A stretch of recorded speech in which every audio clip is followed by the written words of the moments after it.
You are now tuned into the Boxing Bros. What's good, boxing fam? I'm Kaden, and I'm here with one of my co-hosts. What's going on, man? This is G. Unfortunately, my son's still not here, you know. As you can see, it can be difficult for everybody to get together, but it's tough, man. We try to get together and make these videos for everyone, but... Oh, hold on. Uh-oh.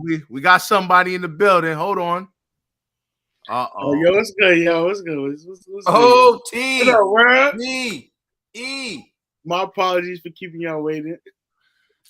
Oh, yeah, and just so you know, I am the Irish boxing bro. I see you. You know what I'm saying? Katie won that fight, right? Listen, we're going to talk about that. We're going to give people a chance to come in, but while you're there, who do you think won that fight between Katie Taylor and Amanda Serrano? We want to hear it. We're going to talk about it. We already started with the drama. What happened to Smoke Free Sunday? You know you know what? We're gonna start with it. Oh man. We're not gonna go there yet. We're gonna wait for more people to come in. So salute to my man Francisco Cruz from the Shy. Gordon Mullen, what's good, my brother? Good to see you as always.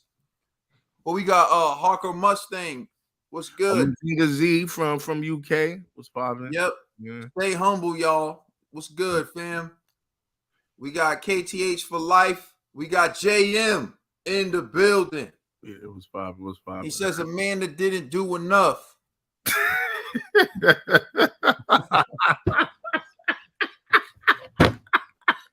What's he talking about? I'm lost. Irish boxing bro. Check his name. Oh, I thought he said I was like shit. Oh, oh man. You know what I'm saying? I borrowed it like MC Gusto. You know what I'm saying? We gotta say Katie took it by 2 rounds. Okay, all right. Okay. Amanda didn't do enough. Mm-hmm. I thought draw. We got another draw. You know what I'm saying, let's see. Yo, JM said McCaden. I like that. I'm gonna have to add that. McCaden. Yeah, that was fine. I'm gonna add. It's gonna be too long. It's gonna be too long on the screen, but I like that. Oh man. I see my dog in the building. Irish boxing bro. Hey, we have a dilemma. Will the real Irish boxing bro please stand up? Hey, G, show my name, please, G. Please show my name. I don't know how to do that. Hold on. Oh, wait a minute. Oh, yeah. Will the real Irish boxing bro please stand up? Come on, McKaden. You know what I mean? Oh man. Let's see. Okay, Taylor just Serena had clear round, but Kelly took more rounds and round swing. Okay, all right. So that's gonna be the real debate of the show today. Is the swing rounds. Yeah. All right, and I see my man. What's it? Sue for me. Dan said Taylor won 7-3 for me. Jeez, 7-3. Where do you see that at? My man's that's tough. That's a tough score. That's right there. Sufam Aidan. Yeah, is it? I don't see that. Green Star Music World. What's good? Sufan or Dawn? We are. Yeah, at 9:58. 9:58 a.m. Sufan. Oh, 9:58. Hold on.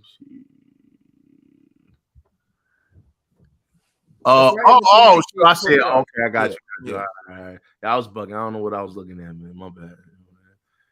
All right. Is Taylor really a technical great? All she throws is 1, 2, 3 over the head.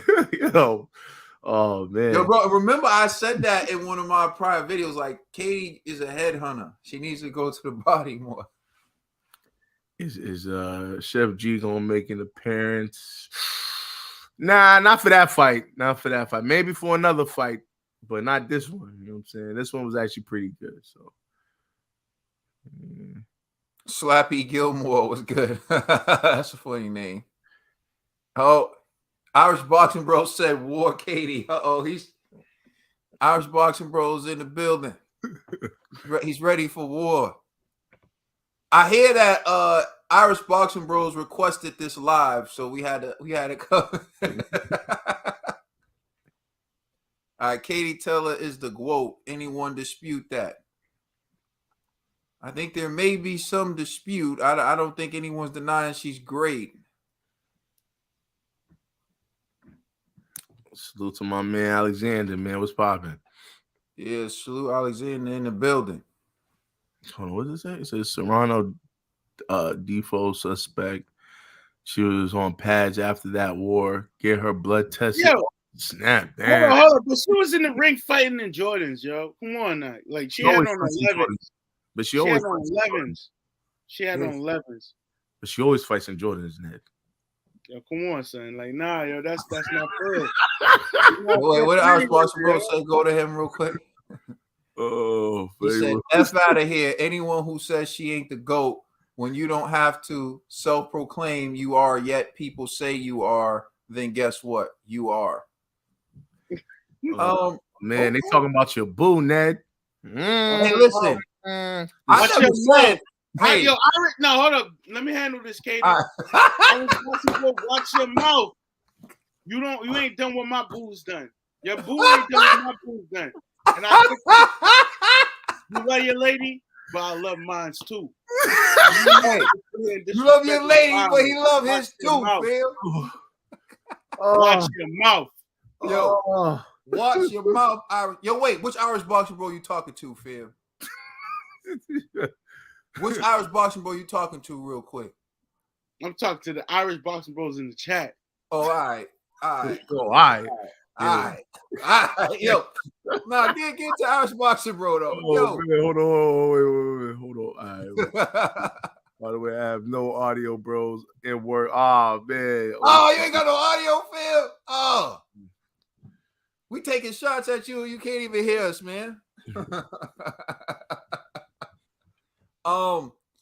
Yeah, but there's a debate always with who's the GOAT in anything. Basketball, there's a debate.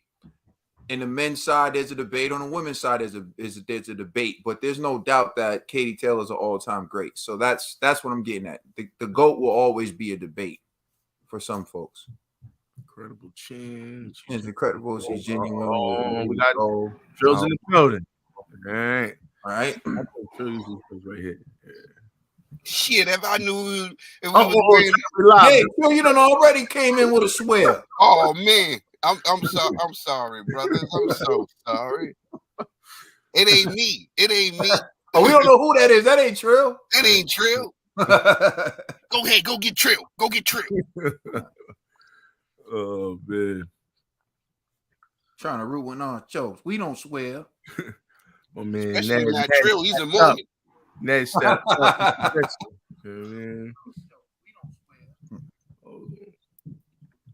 we got Trill don't swear.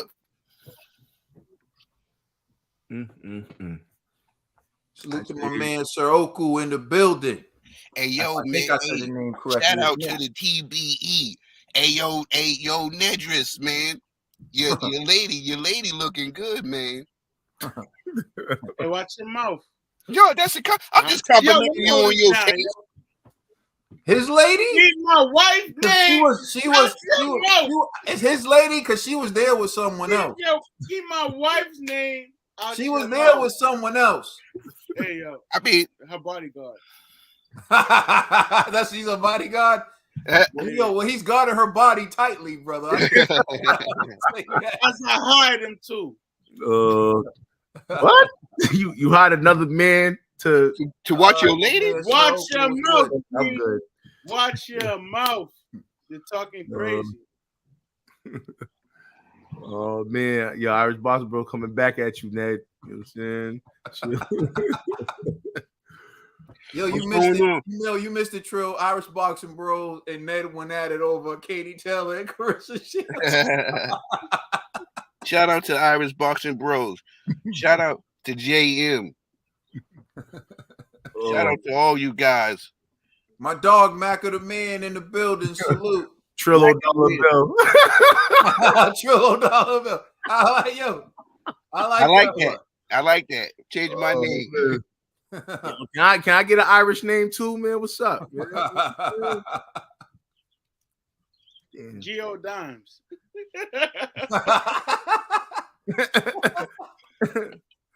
Who will G snitch on this episode? It's looking like Ned. You know what I'm saying? Nothing but love for y'all, man. Nothing but love for You y'all. said, Ned, you need to lay off the netables, Ned. Yo, was that last week when Ned said Usyk? He's like, down in the building. Dog. Everybody thinks Usyk is going to win, and he's the current champion, but he's the underdog. I was like, yo, fam, just stop talking right now. Yo, Ned had a few moments last week. I was like, what? Hey, man. Oh, man. G. O'Neal.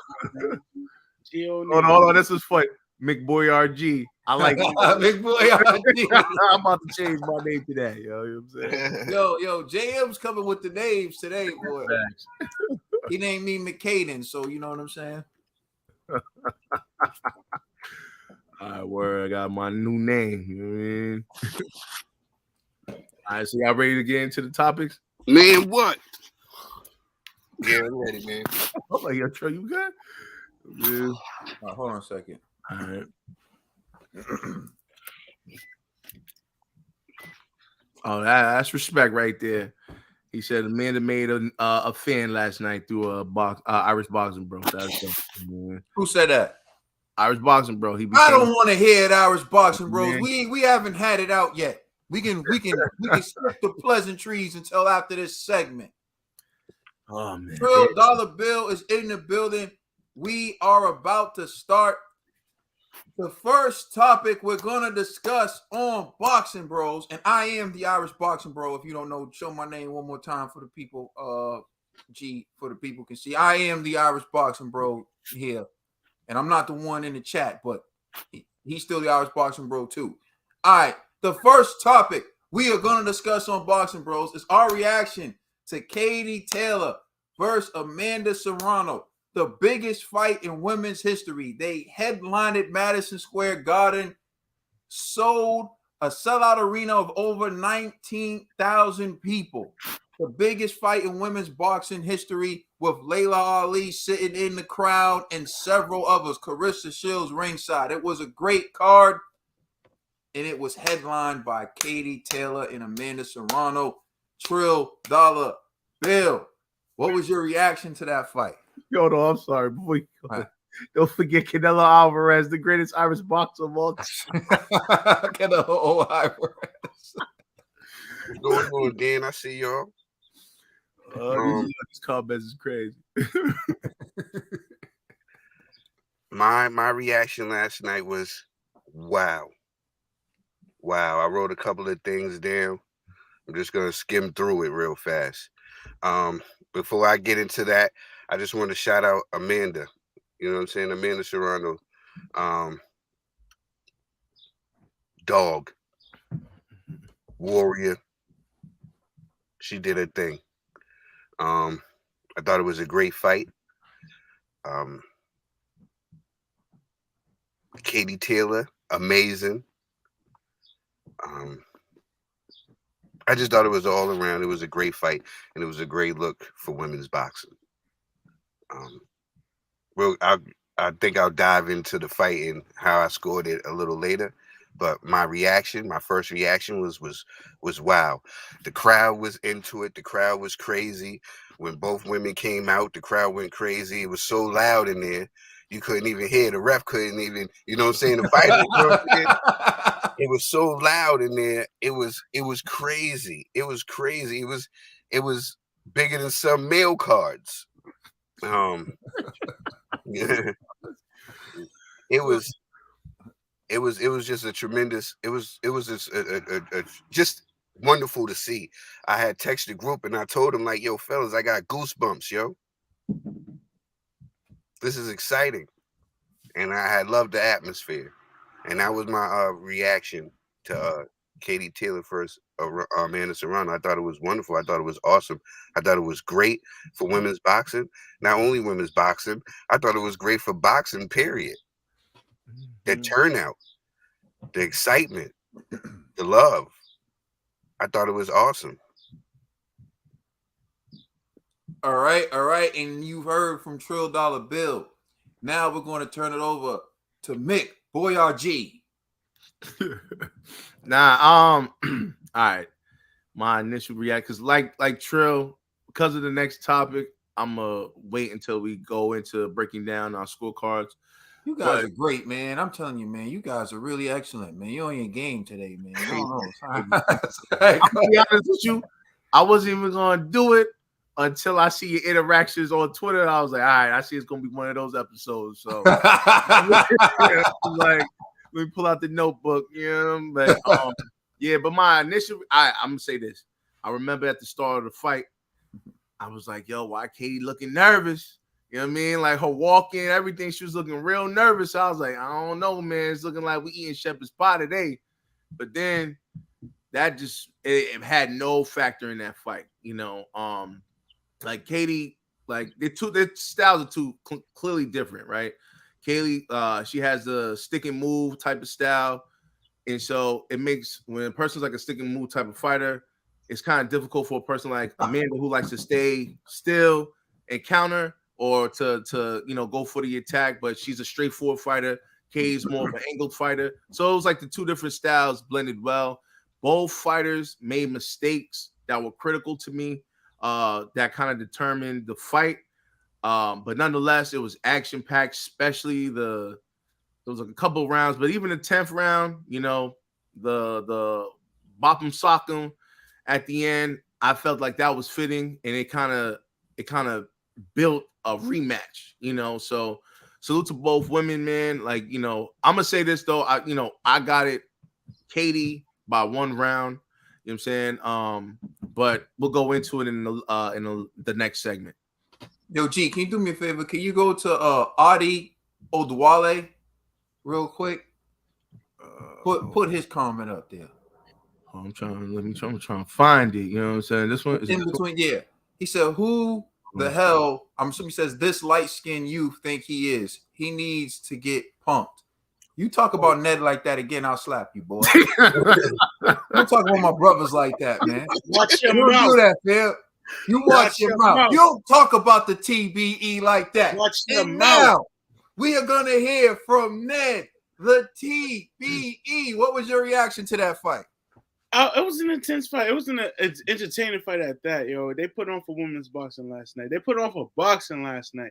Let me just say that. Like, I thought I didn't know they was fighting in the States. I thought they was overseas. And I'm like, at 3 o'clock, I'm looking for this fight. At 4 o'clock, I'm looking for this fight. And this fight happened like 9, 10 o'clock, yo. And I'm just like, oh, it's one of those events. But from everything that's going on, I know a lot of people's conflicted with the outcome of this fight. But Katie did her thing, and I know in the 5th round, Amanda, let's go over this 5th round real quick. Because in the beginning of it, Amanda had her in the corner, but Katie was dominating. Get the next segment, man. We're going to follow the bouncing ball, my brother. He's like, nah, forget all of that. Ned got different. Ned got a different level. You right. know how he's like, we holding you to a higher standard. You know how we hold that?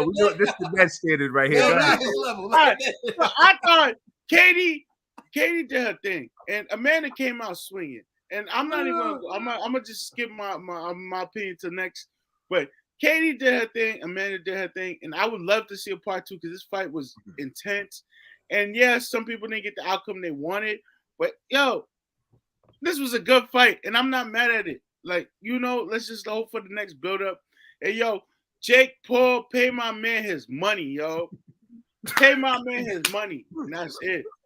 There's a loophole he don't gotta pay according to what I read. There's a law that prevents promoters from betting on fights. Yo, Nat, how much he owe?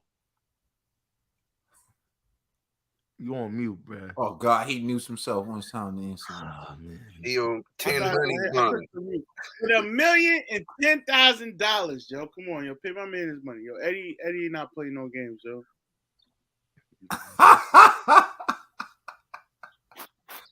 Yo, put my man Mofu Abola, whatever. Nah, I can't put that up there. We gonna yo, my man demonetized. We're gonna get demonetized for that. Yeah. Yo, say what you want, but just don't use that word, fam. Yeah. Like, I don't care what you say, but come on, man. That word is a little excessive. But I get your point. Your point's taken. Thank you. You're not a fan of the outfit. All right. So all right, so that leaves me. I thought it was an amazing card for the record. Like all the fights. I thought the hard-hitting Divas fight was exciting. And she became undisputed, and I thought that was dope. And then Liam Smith versus Jesse Vargas, and I thought like that was a war. Like they both, it was at a crossroads. Liam. Yeah. I thought Liam was done. Yeah, but like Liam wanted to prove he still had it, and like they were banging, they were going at it, and like Jesse showed grit because like I didn't think Jesse would take much punishment as he did, but Jesse was the ref had to stop it because Jesse was going to go out on his shield, and Liam and that was a great fight, and I'm thinking, yo, this is already a good card, and now we're talking about the biggest fight in women's history. How do they top that? That's what I'm thinking. Two really great fights. How do they top that? And then I see the entrance and Amanda Serrano comes out and you feel the energy in the arena.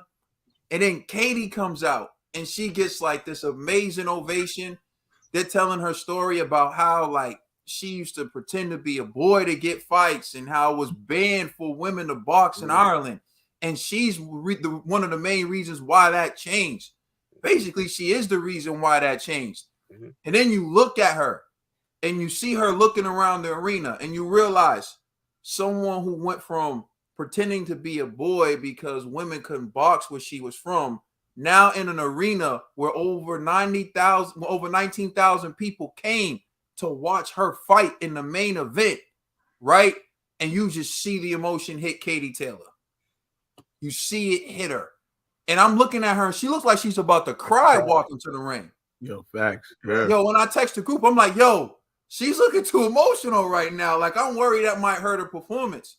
And maybe it did in some ways, but that's like full circle at its finest. Like a full circle moment at its finest. So she takes like the slowest walk to the ring that I've ever seen, and she's like taking in everything. She's looking at everything. Looking like Dillian Whyte. You know what I'm saying? She look like Dillian. You know what I mean? But then, what I saw was she got in the ring and the fight lived up to the expectation. The fight lived up to the hype. You saw why these women are who they are.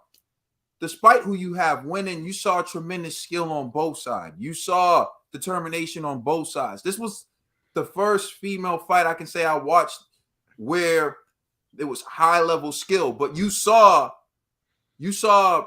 I want to say the boxer puncher versus the pure boxer, right? And you saw it at a high level, and you saw the pure boxer have to bite down and show toughness, have to show grit, and you saw the pure boxer had to bite down too and try to regain. The boxer puncher had to try to regain control. It was a great fight. It lived up to the hype. And in the end, my reaction to that fight was beautiful because it lived up to the hype. And the stage was set for it not to. When you think about the hard-hitting diva fight, Liam Smith, Jesse Vargas, and then you think of the expectations that was, my man To-Go Plate. To-Go Plate was different. To-Go Plate was dumb long, though. To-Go knew that was going to be his last move. To-Go was good. He was auditioning for Dancing with the Stars or So You Think You Can Dance or something like that. My man To-Go was trying to do that.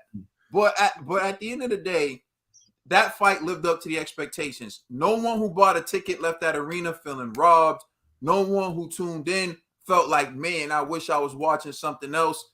People may have disputes about the conclusion of that fight, but we were all entertained. And at the end, that's what it's all about. So salute to both women. Salute to Amanda Serrano and Katie Taylor.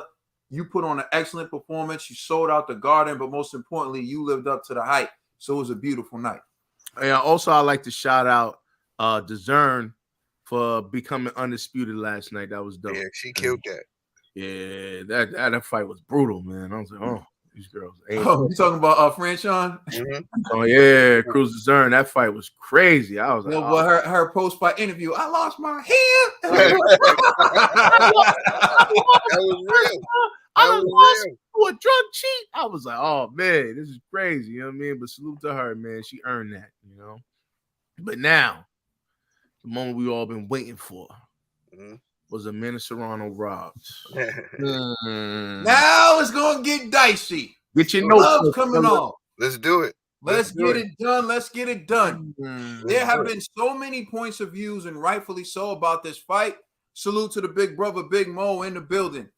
What up, big and bro? There's so many different scorecards, and we even saw it with the judges. I believe there were 3 different scorecards. 3 judges, 3 different scores. 2 in favor of Katie, 1 in favor of Amanda Serrano.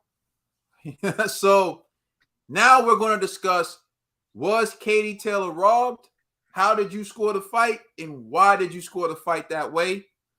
I'm turning it over to the commiss Trill Dollar Bill. You mentioned it before. It was illegal for Katie Taylor to box in Ireland. You know, so she would wear headgear and pretend to be a boy so she can compete. I thought that story alone is amazing. And you mentioned when she walked out and she looked like she was about to cry.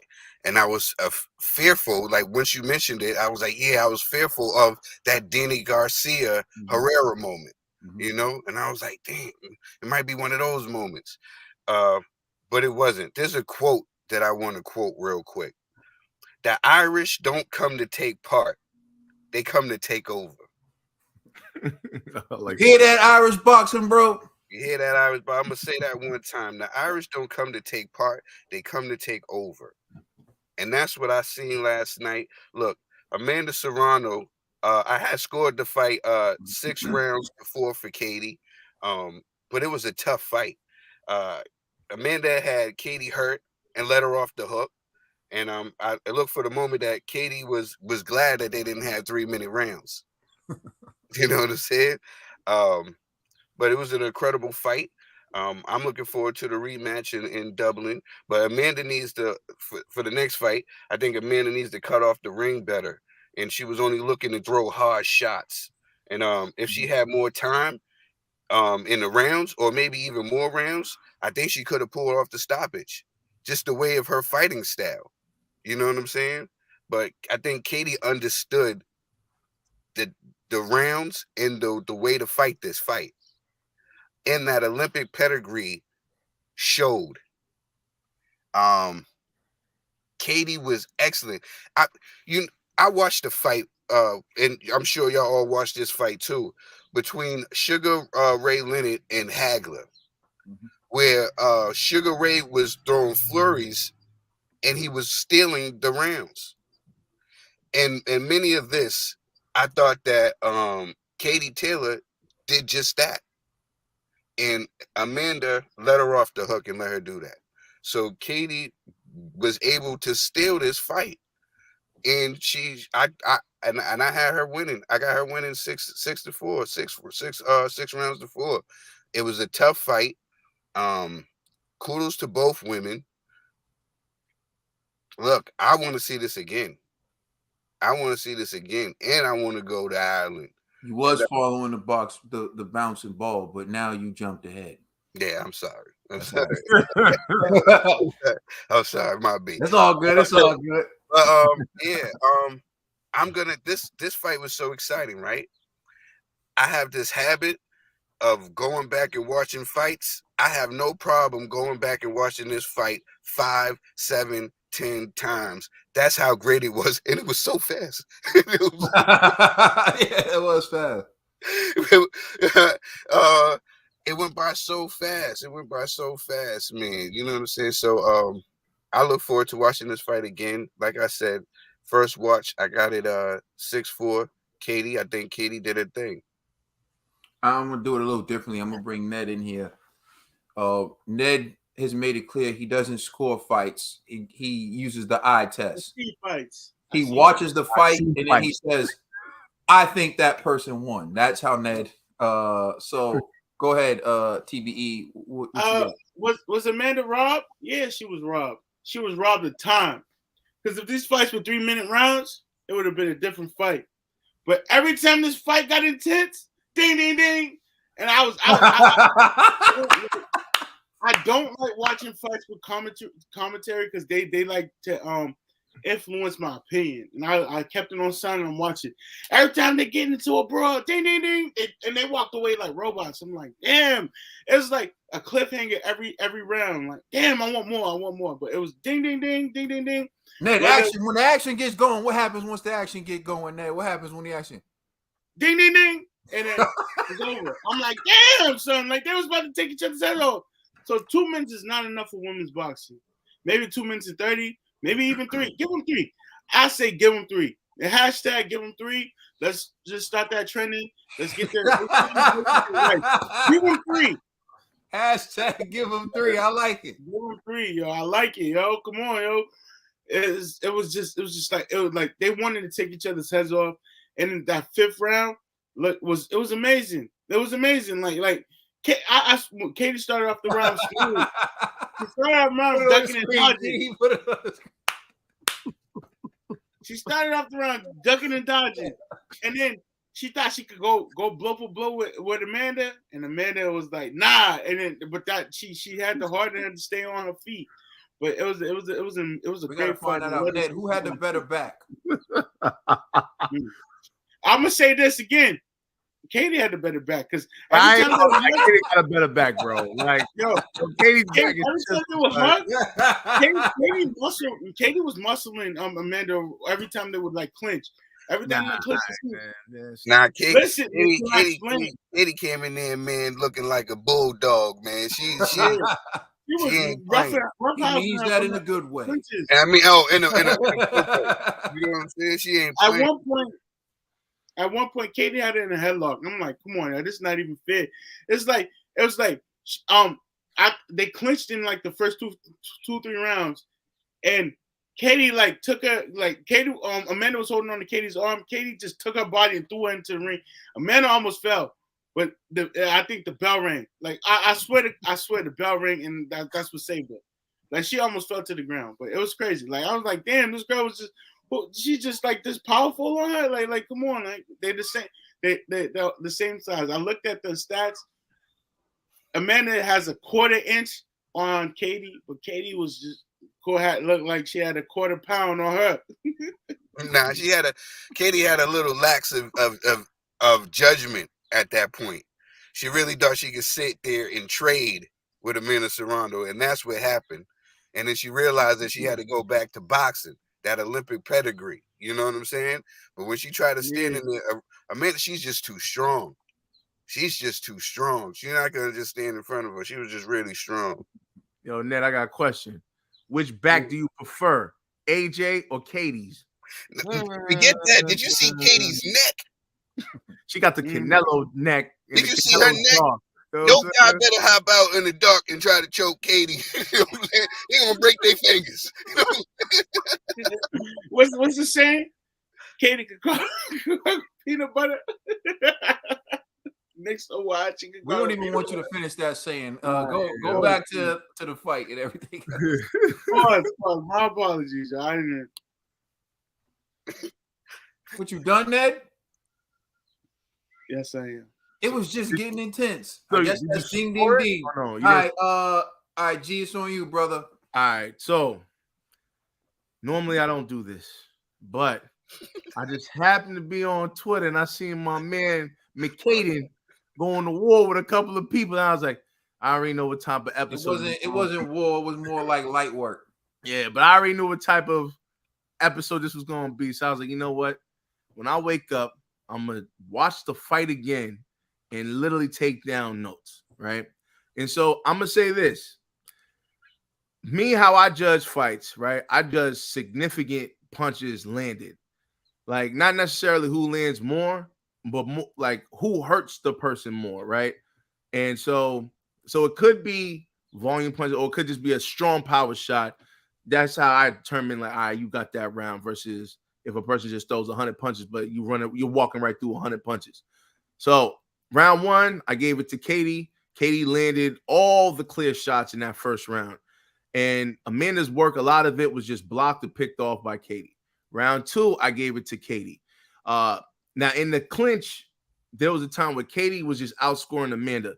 That's not significant, but after that, Katie landed a hard, straight right hand, right? And then Amanda almost stumbled from a Katie left hook within that same round. To me, those were the first, like, 2 clear shots where it was significant, where it was like, oh, okay, all right, Katie won that round, right? And there was a lot of other things that was happening too. Amanda landed the left hook to the body again while Katie was moving out of range, so it was little damage. So I'm not saying that Amanda wasn't doing work, but when you compare the work that Amanda was doing versus Katie, Katie had the better work that round. Round 3, again, I gave it to Katie. And like it was like 1 minute, 6 seconds in. Katie initially was winning the exchange with faster hand speed, and she landed 2 hooks. Katie then landed a right hand that put Amanda off balance, right? And if you watch it again, literally it was like a quick left hook. I mean, a quick right hook.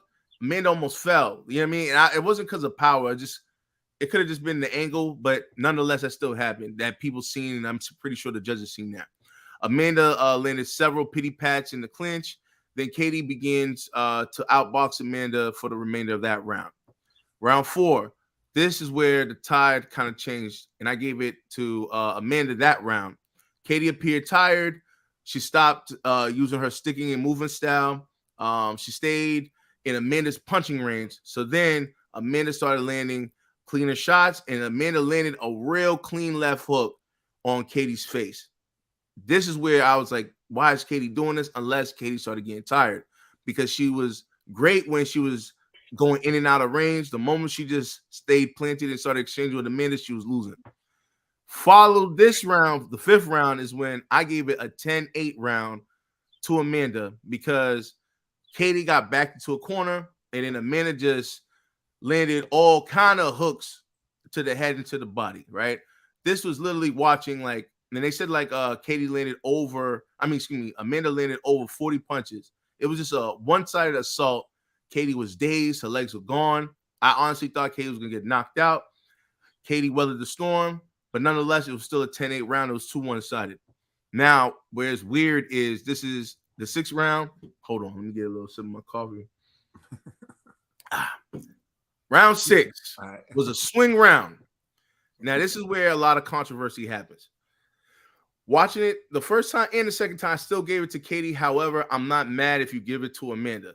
Katie was clearly hurt from the previous round, but Amanda was getting outscored by Katie. Like, I'm just being honest. You have a wounded animal, and yet every time you're going for the attack, she's hitting you more than you're hitting her. Amanda landed a straight right when Katie was moving backwards. Then Katie landed a left hook that pushed Amanda off of her, right? And then Amanda lands the harder shots. But for every punch that Amanda landed, Katie responded with like flurries of punches, right?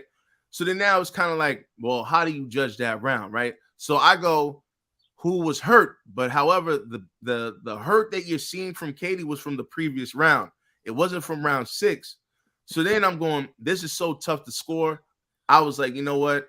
I'm just going to score based upon, because it's a swing round, I'm going to give it to the person with more hardware, which is Katie. So I gave Katie that round over Amanda.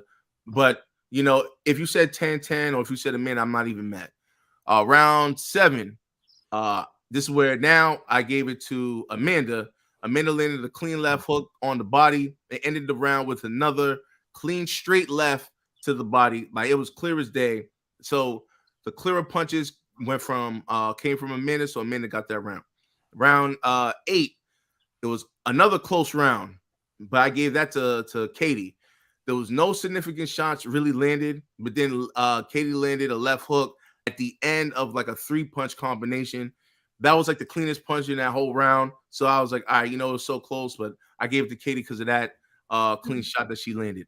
Now, round 9, I also gave that to Katie. Amanda missed the majority of her punches thrown in the first half of the round.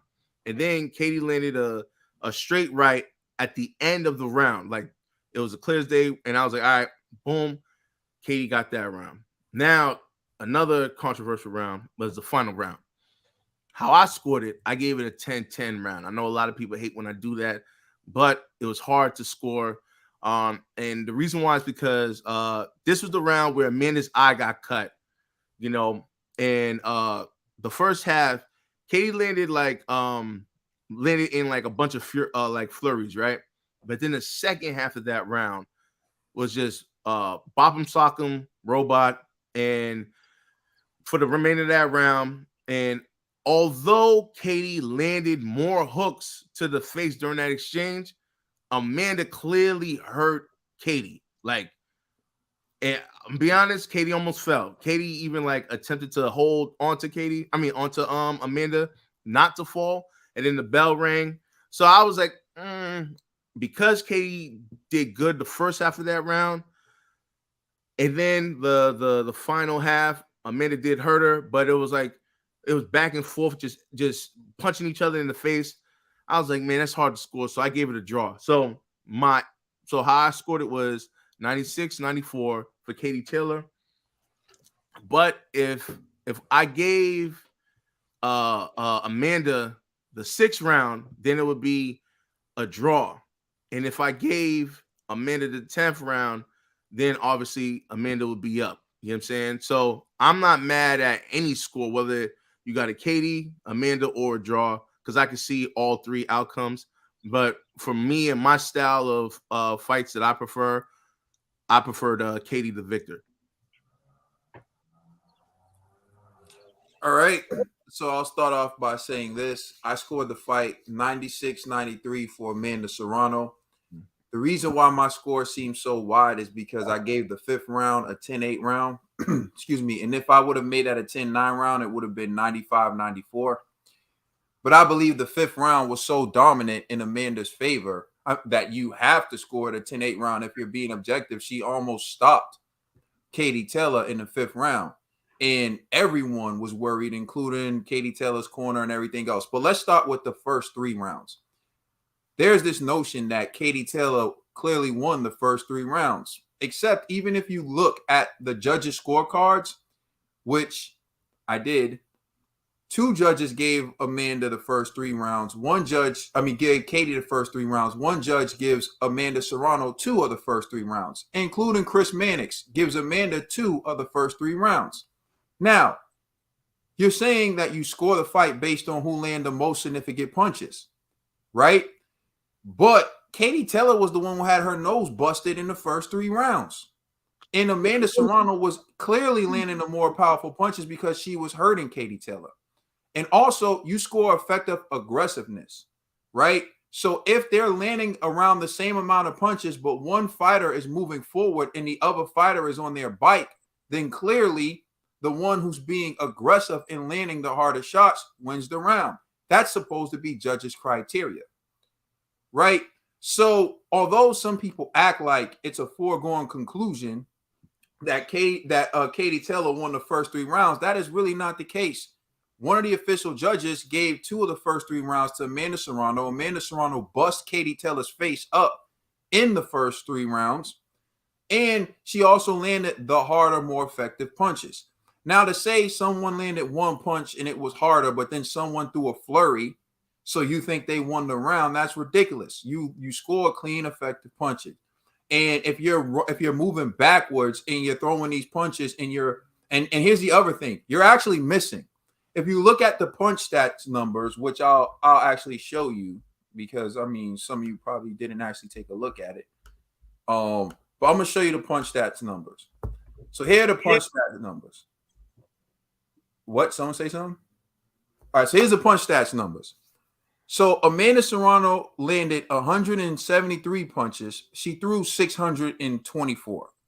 Katie Taylor landed 147 punches, and she threw 375. Okay, so if you're talking about activity, Amanda Serrano wins. And if you're talking about who landed the most punches, Amanda Serrano wins.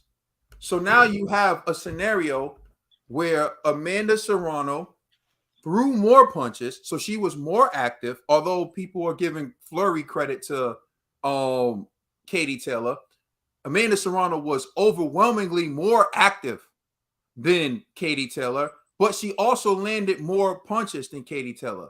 Saying Katie Taylor was more efficient doesn't win you a fight. Like, it's talking about efficient. If she lands more punches than you, she lands more punches than you. If she's more active than you, she's more active than you. And also, Amanda Serrano's the one pressing the fight forward. Okay, we can break it down round per round. Let's take a look. Like, if you break it down round, I get what you're saying, but if you break it down round by round, a lot of her punches and that she got was from that round where she had Katie hurt. Yeah, but she also landed the harder punches in every round. She did land the harder. Landed the harder punches in every round. And so let's start with this one. She missed a lot too. She did miss a lot. But she also landed a lot. And she also hurt Katie Taylor several times in the fight.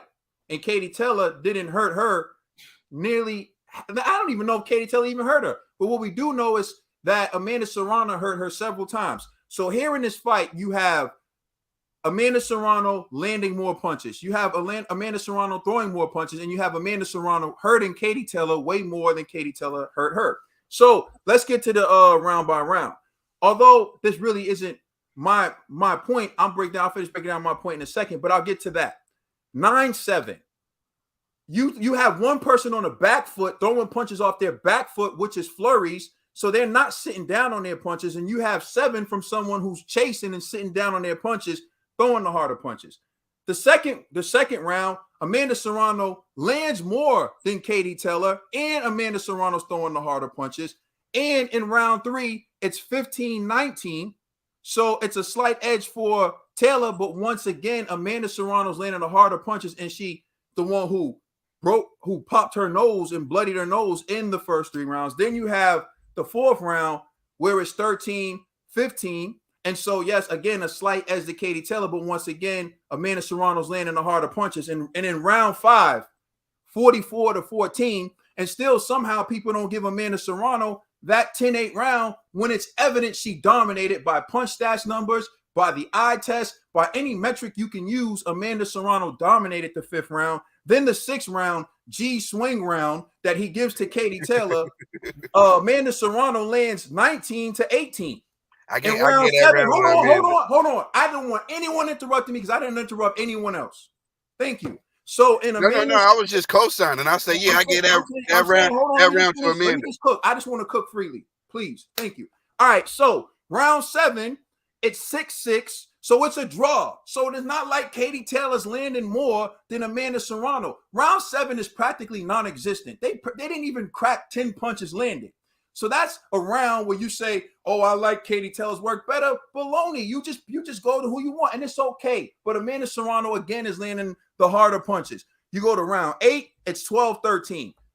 Once again, one person's on the back foot, the other person's chasing, pressing the fight.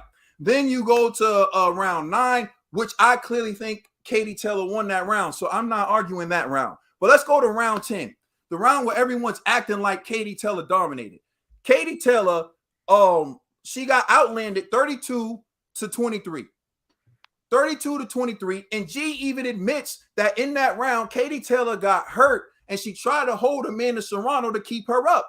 So now Amanda Serrano can outland her 32-23, hurt her to the point where she almost holds you, and G gives it a 10-10 round. Come on, how does one win when the fight is being judged that way? So the point that I'm making is simply there's a lot of favoritism being given to Katie Taylor, and I'm not arguing that this is a robbery because on my own scorecard, I scored it 96-93, and that's with me giving a 10-8 round to Amanda Serrano for the 5th round. But what I am saying is, even if I score that 5th round, a 10-9 round, then it's 95-94. I don't see any way Katie Taylor could have gotten a decision. She could get a draw at best, in my opinion. But she didn't land the harder punches. She was on her bike running. She got hurt several times. She got beat up, bro. Like there's no explaining that to me. So go ahead. The only thing I disagree with you on is she was on her bike running. I don't agree with that. Just because she was fighting off the back foot doesn't mean she was running. Her style is sticking. Was she not hurt several times, G? No, yeah, of course, yeah. But okay, so I get what you're saying about her style, but you did say she tried to sit down in the fourth, right? Which she got hurt. Hold on, wait. On her end. Yep. Wait, again. I let you run through your whole list of what you wrote down. I didn't interrupt you. I let True go through his whole list of what he wrote down. I didn't interrupt him. I didn't write down nothing. This is just off the top. But y'all keep interrupting me.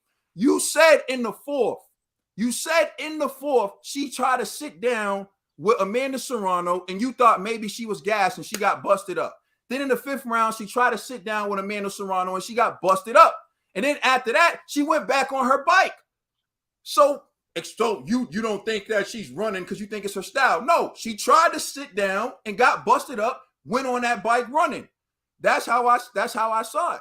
So, again, it's my opinion, it's my card, it's what I saw. But again, the numbers support it. More punches landed, more punches thrown, right? More punches landed, more punches thrown, and she hurt Katie Taylor more times. So you cannot tell me that that's a decisive win. And lastly, we need 3-minute rounds for this reason. 3-minute rounds would have gave us a definitive winner. We're always going to debate these fights if we don't have 3-minute rounds because there's going to be the flurry versus the puncher. I said it with Delphine Persoon against Katie Taylor. I said Delphine Persoon isn't a fighter in Katie Taylor's class. She just goes wild for the whole 2 minutes, throws a lot of punches, builds up punch stats numbers, and then people are like, oh, well, it's a close fight, right? Again, you can like that, and that's fine. Katie definitely won some rounds, but the point I'm making is we need 3-minute rounds because it's always going to be this argument because we have limited time to judge the work. And so that's what it all boils down to. They'll fight again, and we'll be having the same argument.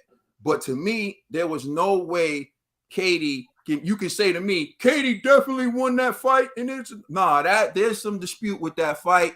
And in my opinion, she didn't win. Well, that's what makes a great fight. That's what makes a great fight because we can all see things differently. Just what you were saying about, I think that some of the stuff that Katie was doing was effective. Sometimes she was playing the matador and Amanda was coming in there swinging wildly. This is a good aggression, but sometimes it's effective aggressiveness. And like I was saying in my breakdown, Amanda Serrano needed to cut off the ring better. I totally agree with you. I think that like in the 6th round, I wasn't cutting you off. You got a little passionate there on me. You know what I'm saying? I wasn't cutting you off. I was agreeing with you actually. Because I had gave that round to Amanda. You know what I'm saying? But when I looked at the fight, that even with the next fight, we're gonna get into that too. There's just something where these people, these Olympians, they know how to they just have this technical thing. It was a good fight. I would love to see it again. Like, this is the beautiful thing about boxing. We can watch the same fight and see something totally different. You know what I'm saying? I just thought it was a great fight, and I want to see this again.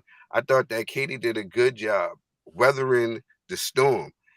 If there was 3-minute rounds, this would be a totally different conversation.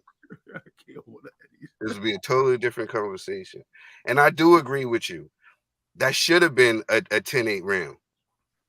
But I didn't score it like that because I knew that they wasn't going to score it like that. Just like how I scored it with the Josh Taylor fight. Wasn't it Josh Taylor? I scored it for how I thought the judges will see that fight. I don't even know if these people like watch or whatever. It's trolling, man. It's funny. No, I don't even care. But it's like one person said like, I get emotional when I talk about Puerto Rican fighters. Like, what are you talking about? Like, one. Listen. Go ahead, no. I feel like, it was a good breakdown. It was a good breakdown. You feel like what you feel. You know what I'm saying? And I feel how we feel is that's how great that. Put this clown up there real quick. Kaden is biased towards Puerto Rican boxers. Gee, no cap. How many times have I picked against a Puerto Rican boxer since you've known me? Oh, not several times. But I'll say this though. And it's funny because last night we were talking about when we seen Katie fight Amanda's sister, and I remember I was like, yo, Katie, you're not gonna stand for the national anthem. He's like, hell to the no. You know what I'm saying? Like, so, but I will say this. I don't know, man. Like, this one is tough because I agree with what you're saying. But I feel like you're giving Amanda too much credit, just in my honest opinion. You know what I'm saying? Like, because I feel like you're not factoring the style of the fights. You know what I mean? Like, if Amanda is the more, like, the stronger fighter, the one that moving forward, but if she does land is when Katie's already moving back, those aren't really significant punches. And then Katie's hitting, even if I agree, flurries shouldn't really count. But if you hit a person, if you connect the person with like a 2-hit shot from a 3-hit combo, and the other person like doesn't really get anything, you still got to give it to that person that hits the flurry. You get what I'm saying? So, and then using when you was like, yo, look at the punch stats, right? Reason why I'm like, I don't know if that's really like a good argument is because we score fights by round, not by total punches landed. You get what I'm saying? So it's like that one round where what's her name? Amanda should have got Katie out of there. Yeah, she landed 44 punches, bro, in one round. That's great. A 30 punch advantage. Yeah, so that's great, but that gives her a major gap in those stats. So it's like it didn't though, bro. We just went through the round by round breakdown. They were practically close every round. Yeah, and Amanda was landing the harder punches, which I agree. I do agree was rocking Katie Taylor every time she landed. Which I do agree about that. But however, I be wondering about these punch stats because they be like punches that like barely connect or was like blocked and picked off, and that thing they counting those for both fighters. Because when I was watching the fight, especially the second time, I'm looking for like real significant punches that land. That's like, oh snap. They're like, yo, they'll give you anything, bro. If you like, it seems like if you land on the forearm, you're gonna get that punch, man. So I don't know if that argument is that sound. So that's why I have to go with who was like landing the cleaner shots. If again, I get it. If you don't like Katie's style, I can understand. Or you prefer Amanda's style over Katie's style. That's cool too. But nonetheless, it's like if what's her name? Amanda's not really doing that much. Amanda should have been doing more output. She wasn't doing that, bro. Like, that's the problem. Especially explain to me this then. You admit you gave every swing round you possibly could to Katie Taylor. Yep. And I'm okay with that because Katie Taylor's the champion. And you all know how I feel. If you got the belt and it's a swing round, you get the swing round. Mm-hmm. But I'm talking about the 10th round where she was outlanded and she got hurt. And she almost went down, and you scored a 10-10 round. Mm-hmm. There's no explanation for that. There's no way you can rationalize that. She lost that round. You look at it two ways. Because remember, I was like, I could give you that. However, the first half of the round was only Katie. Second half, remember, even when they were doing the rock'em sock'em, right?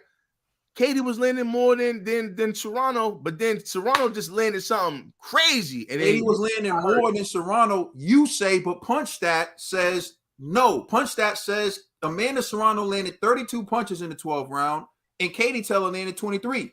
Regardless of what you say, I'm going to go with the people paid. I'm going to go with the people paid to count punches. That's cool. Whatever. Honestly, anybody could just watch that over, and you could see that when that little exchange where they're just throwing hooks to each other, that Katie was landing more. It's just that Amanda, when she landed, it was a harder shot. It was probably two shots. Exactly. So the harder shot wins. But again, so then now this is where I'm gonna say, boxing is judged by human error and flaw. You're a judge in that arena. It was practically all Irish support there. You know what I'm saying? Every time Katie landed a punch, people erupted. You know that's going to play into the psyche of the judges, right? So that's why that round was so hard to judge. I was like, you know what? I'm just going to give it a 10-10 because that was so difficult. Now, you would have went with Amanda. That's cool. I was like, I couldn't even go with Katie because I felt like it was too even. I was like, you just give it a 10-10 round, man. You know what I mean? But I could respect either which way. But again, the only way I could see Amanda winning is if I gave all of those swing rounds to Amanda, which is kind of difficult, bro. That's all I'm saying. But listen, hold on, time out. You scored a fight 96-94. But you say the only way that you could see Amanda winning was if you gave all the swing rounds to her. Ironically, the only reason Katie Taylor won on your scorecard was because you gave all the swing rounds to her. Not only did you give all the swing rounds to her, in a round where she was hurt, clearly hurt, and you admit that Amanda Serrano landed the harder punches, PunchStat says that she landed the most punches, although G somehow thinks that she landed more. PunchStat disagrees. You decided to give her a 10-10 round. You did everything you could to give Katie a better scorecard. And that's what you're not realizing. Hey man, yo, listen, it is what it is. That's just what it's gonna be. Like we're not gonna find common ground. It's who you picked. That's why I said this fight was familiar. It reminded me of Leonard and Hagler. Nah, but yo, hold on. I didn't even pick Katie. Yo, I'm gonna be honest. I don't even care about these two ladies like that. You know what I'm saying? I was like, I'm just going in there to see an entertaining fight. You know, so I didn't have any bias for either fighter. I was just enjoying the fight. You know what I mean? And I watched it twice, and I came with the same score both times. You know, so I don't know. It's just, and I'm usually that person that go like, I don't like runners, but I don't feel like Katie Style was running in that fight, because if you're moving backward but you're still connecting on shots and you're countering, that's not running. You know what I'm saying? Running is I'm just not trying to get hit, and I'm just gonna move away. I'm not doing anything but running away. That's running. She wasn't running. Katie said she was running. I said she was on a bike. I never said she was running. But if you're dancing, you're on your bike. Running. Yeah, I think at some point something completely different. Oh, all right. Well, at some point she was boxing beautifully. You know what I'm saying? She was boxing beautifully at some points, and seems like Amanda was just trying to put those paws on her. You know what I'm saying? She was trying to bully her, but this wasn't a 12-round 3-minute fight. If this was, it would have been a total outcome. But I think that Katie understand this scoring system and how these 2-minute rounds are, and she stole some rounds. I gave her 6-4. You know what I'm saying? I'm gonna watch the fight again. But look, that's how you know it was a great fight. That right there is how you know it's a great fight. That's why I can't get to, you know what I'm saying? Because it's either everybody got a way of, you know, we could debate this till the cows come home. I'll close by saying this on my end. I do think it was a great fight. It was great for women's boxing. The thing about it is, though, what I'll never do is I'll never come in here and lie about my scorecard. I'm going to tell you what I scored and the reason I scored it. If you have an issue with that, that's on you. That's what we do this for. And if you can put this dude complications, you're the one that's emotional because you're watching to hear me talk about boxing and you're getting upset about what I'm saying. You can disagree or you can dispute like everyone else, right? But what happens is you're talking about now, Kaden always goes for the Puerto Rican fighter. Although I was actually in attendance when Katie Taylor fought Amanda Serrano's sister, picked Katie Taylor, and like G told you, when the Puerto Rican national anthem came on, I'm like, I'm not standing up. I know she's about to get cooked. I picked against Puerto Rican fighters all the time. I pick who I think is the better fighter. 1. 2, you bring up the fact that I said Danny Garcia was competitive with Errol Spence. He lost 8-4 on my scorecard. You don't think 8-4 is a competitive fight? You win one more round, it's 7-5. I think 8-4 is a competitive fight. Once you start getting, so here's the thing, right? A big fight of this magnitude is going to bring out great debates. It is going to have great discussion. It is going to have some people saying Amanda got robbed. I never said Amanda got robbed. I think she won, but the fight could have gone either way, and it went Katie's way. On my scorecard, personally, I think Katie could have got a draw at best because of what I saw. But when all is said and done, I'm not the end-all, be-all decider of who wins and what happens in boxing, and neither are you. Just because you disagree with what I'm saying don't make you right. And just because I disagree with what you're saying don't make me right. But if you're watching this and then you're trying to like make it more than what it is, you're the one with the problem. Everything I said was strictly related to boxing. Everything I said was strictly related to the fight. Everything I said was about the fight. Everything you said about me was personal. Yo, But bro. you're saying I'm the one that's emotional. No, Yeah, that's I'm like, you, bro. Ignore but that's Bro, you, my yo, brother. like, look, I'm looking at this. Look, you're gonna have trolls. I even have a troll. What's her name? It's a like it happens. You know what I'm saying? Like, I don't, you know what I'm saying? You know who it is. You know who you are, man. Like these guys don't even show their face, and they had, you know what I'm saying? No, it ain't even that, bro. The reason why I'm explaining it to this brother is like because people say certain things, I just want to show and break down certain things. I get what you're saying. Something that we didn't, because we didn't agree or something. Like, you think I cared? This is my brother in real life. You think I care if we agree on boxing or not? You think I really care? You know what I'm saying? Like, We disagree this whole week on boxing. You got Katie, I got Amanda. You got Valdez, I got Shakur. I be thinking in my head, like, it's weird, like, yo, man. But yo, kudos to y'all, man. Kudos to y'all. You know what I'm saying? Kudos to y'all. Much love. Yeah, all right, well, let's salute to both women. At the end of the day, that was a great fight. The next topic is I think we have. Oh yeah, there was some other stuff I was supposed to show, but all right. Yo, do you want to see a rematch between Katie Taylor and Amanda Serrano? That's the next question. Do you want to see a rematch? Trill Dollar Bill. No, because me and Kaden are gonna disagree again. And I can't stand it when we disagree. Oh man, crazy. Oh my goodness, man. What is this? Yeah, I want to see it again. And I think they should do it in Ireland. They did it in Amanda's backyard. This time let's do it in Katie's backyard. And I heard that they love brothers in Ireland. So give me a dub and I'm gonna be riding for Dublin. You know what I'm saying? Irish boxing, bro. Make some calls. Let them know Trill coming through. You know what I'm saying? But yeah, I would love to see this fight. I would love to see this fight again. All right, Conspiracy G. All right, I'm gonna say this. Obviously, I would love to see the rematch. However, if I was Eddie Hearn or Katie's trainers, I would definitely talk to her and say, "Girl, don't do this to yourself." You know what I'm saying? This is, granted you a warrior, but why even do the rematch? You got nothing else to prove. All you got to do is just be like, hey, you know what?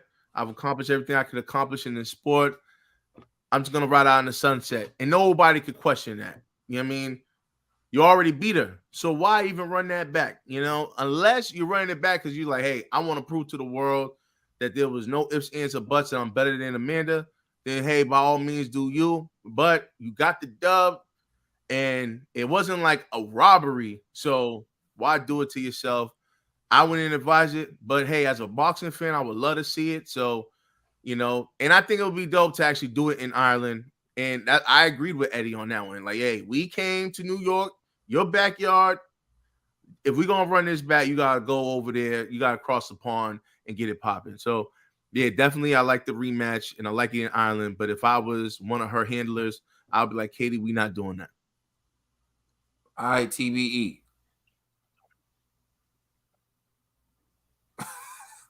Ned, you frozen, cuz?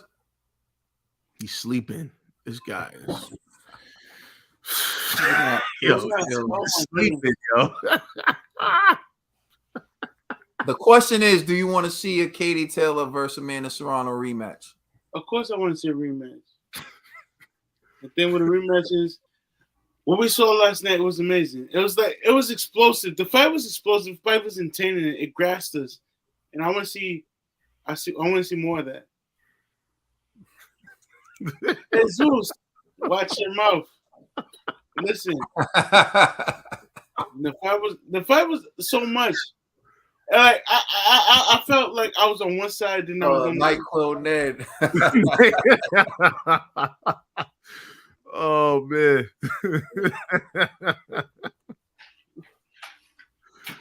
Come on, guys. But listen, I feel a rematch is deserved. I feel Amanda Serrano showed out. Like she brought her best. I felt Katie brought it to her too.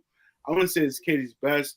I wouldn't say it's Amanda's best, but it was just a great showing for women's boxing last night, and I want to see a part 2. I want to see how this ends. I want to see where this goes from here, because it's like this was a showing of talent, the women's boxing. That's that. Ned on that melatonin.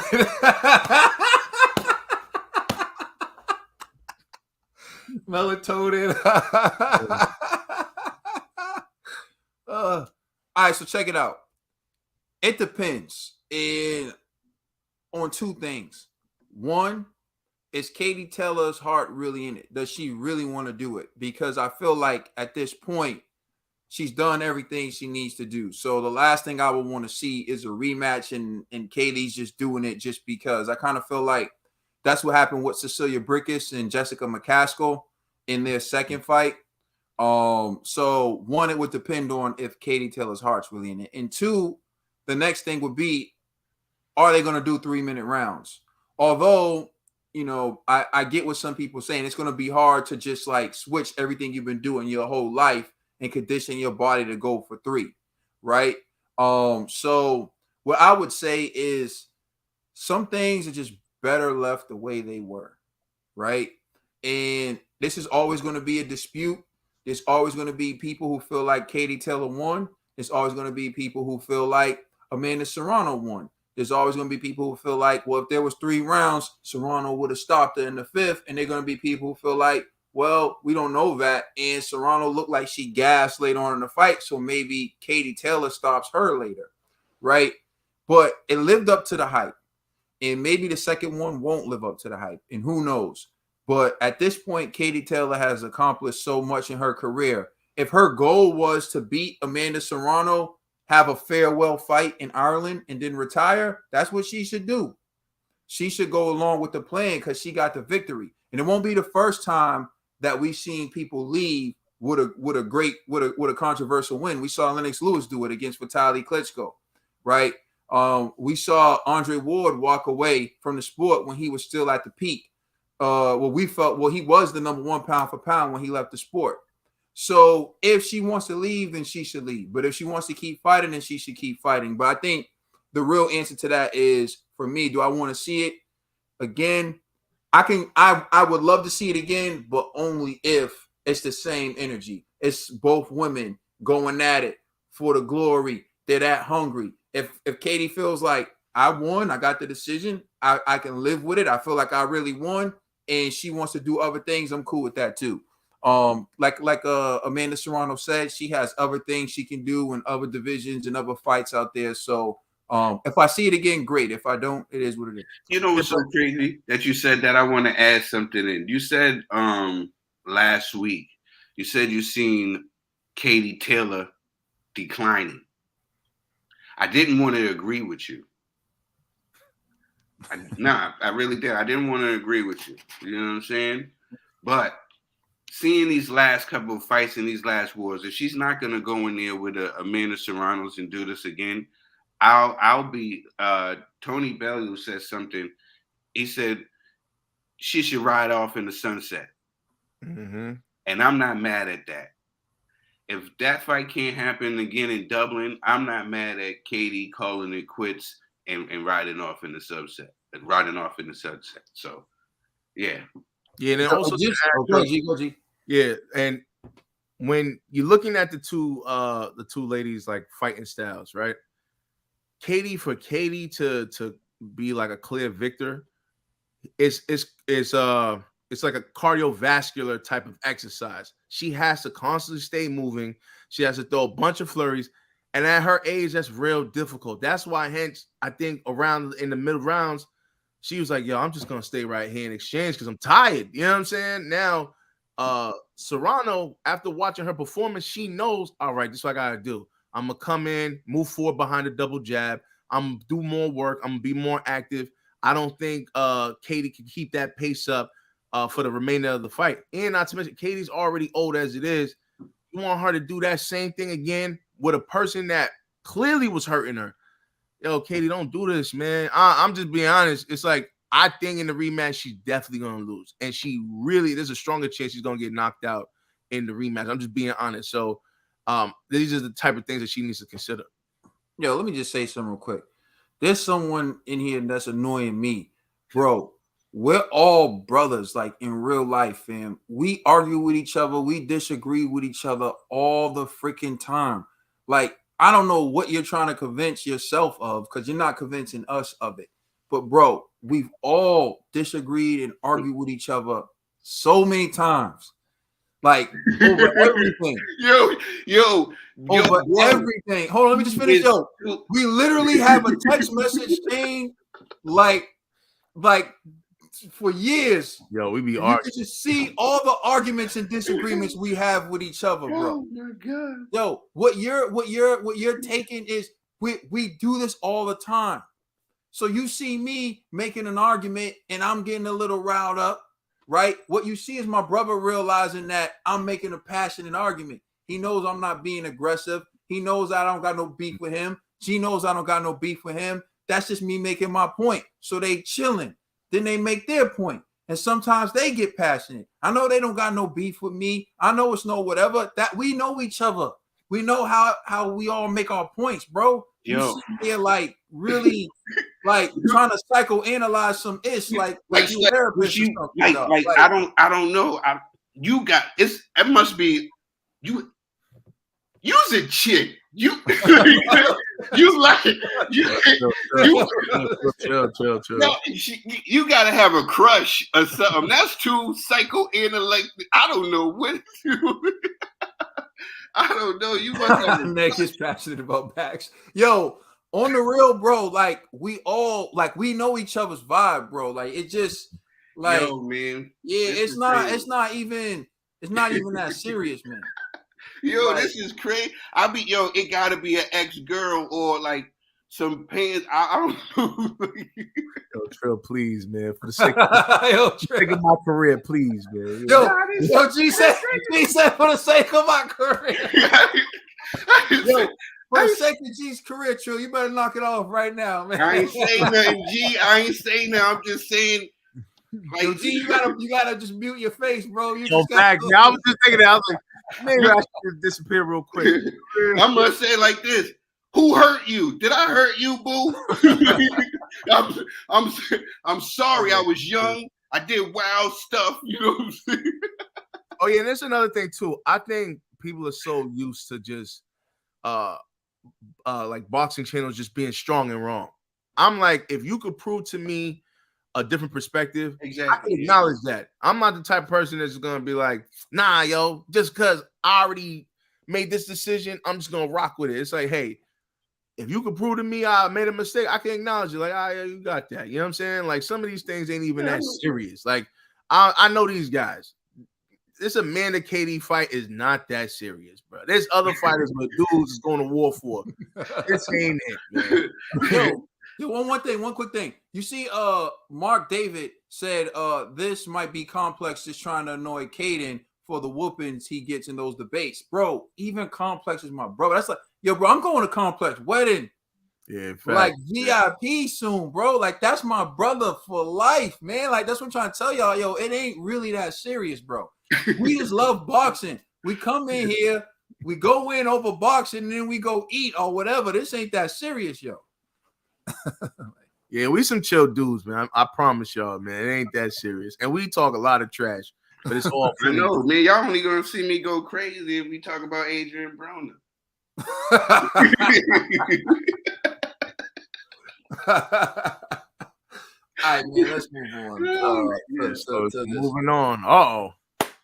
All right, so what's your reaction to the Shakur Stevenson versus Oscar Valdez fight? Now, listen, that fight was highly anticipated. Two really good fighters took the ring, and Shakur Stevenson got the victory. I'm going to turn it over to you, Conspiracy G. What was your reaction to that fight?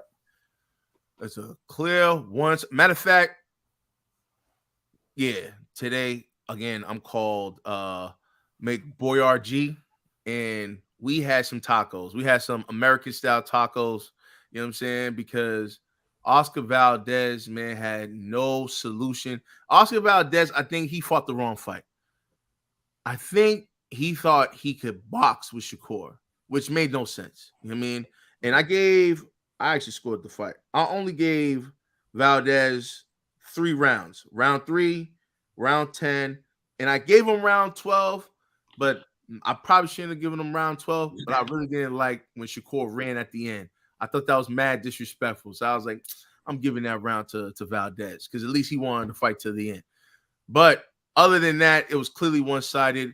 Shakur was teeing off on combinations on this kid, like landing great shots to the body, to the head, showing variation, defensively sound. While Oscar Valdez, after a while, it's like the first half, he was trying to box. Then I think he realized, like, I can't win. So then he just started loading up for, like, power shots. He's like, hey, maybe if I just high guard block, then I could just come in with, like, a hook, try to do my thing, and it wasn't working. He never made an effective adjustment.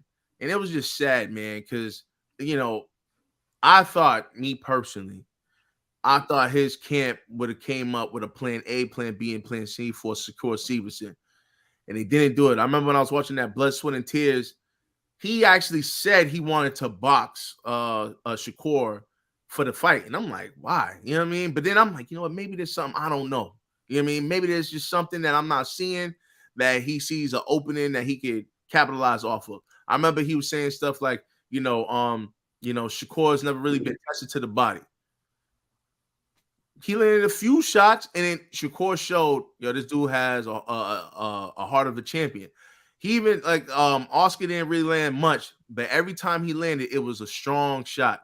And Shakur was still there, still talking trash, still pressing the action. It wasn't like Shakur was just fighting off the back foot scared.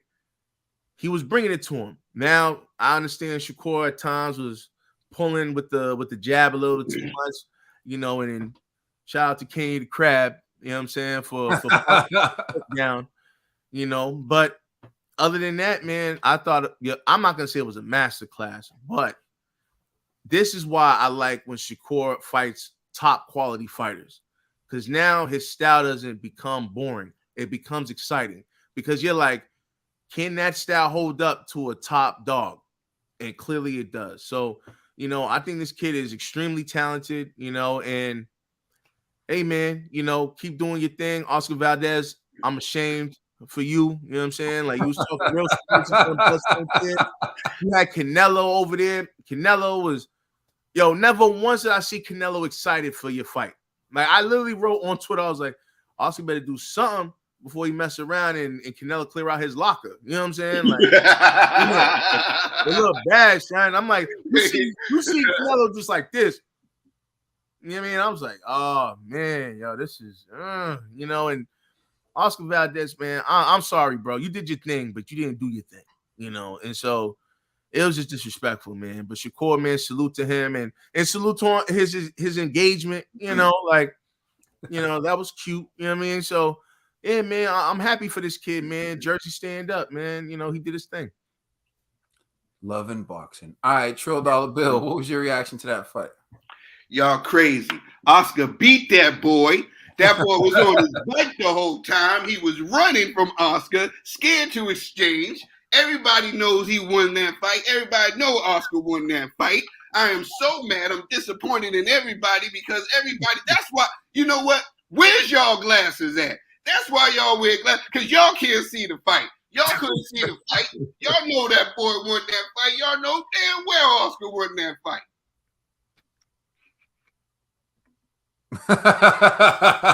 Yeah.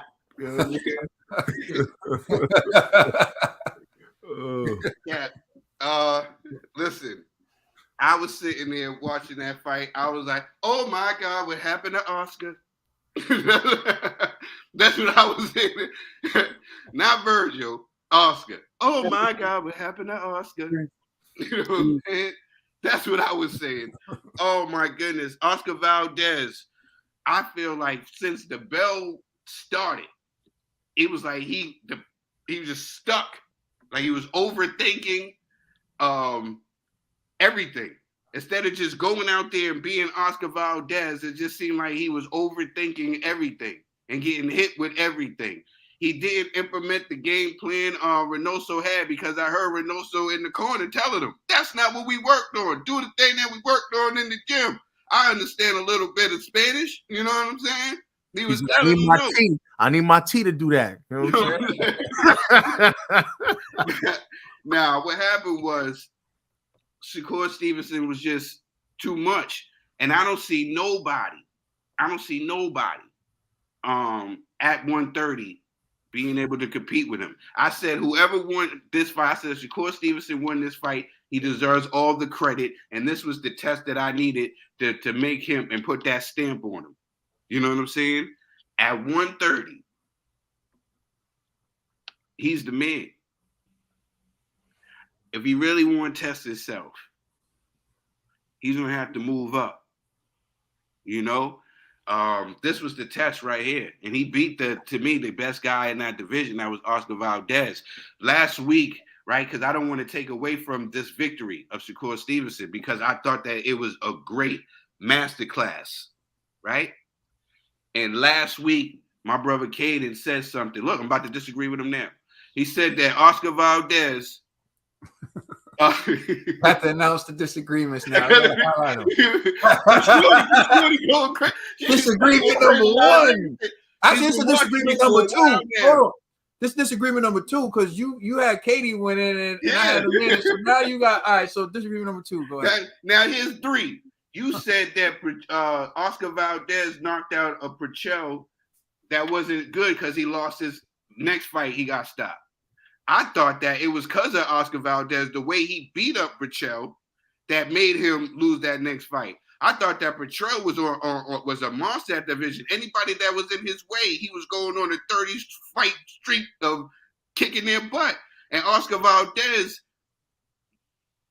planted him on his face and made himself the number one guy.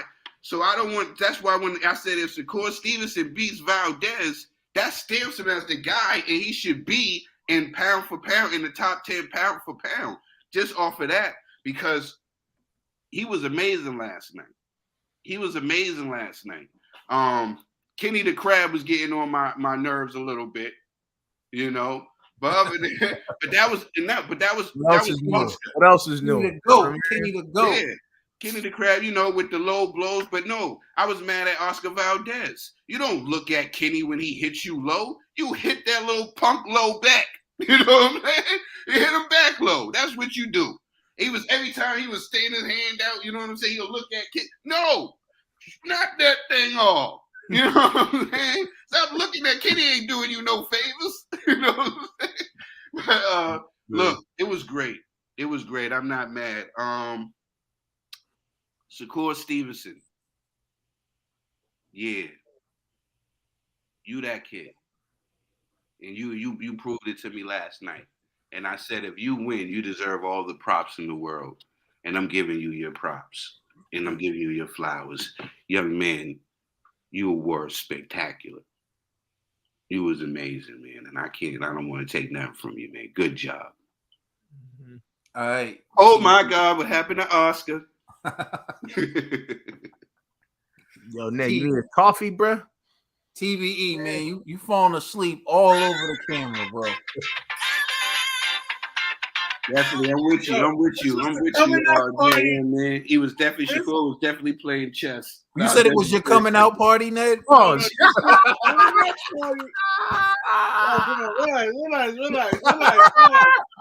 This was the coming out party for Shakur. I remember earlier in the year, we was like on Shakur, like, yo, your fights make us sleepy. And I lost sleep. This is why I'm falling asleep now, off of your fights. But, you know, last night, what you showed us was like you're here and you're not afraid of showing us like you're ready to box. Like you're ready for anybody who want to send you any type of competition. So it was an entity. Yo, let me say this right now. KD versus Serrano was an amazing fight.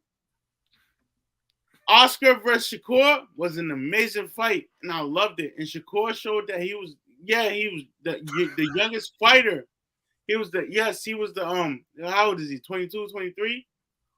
And he took on some competition. Yeah, come on now, yo, you guys do. Hey, come on, y'all doing too much. I'm just supporting my fighter, y'all. You feel me? But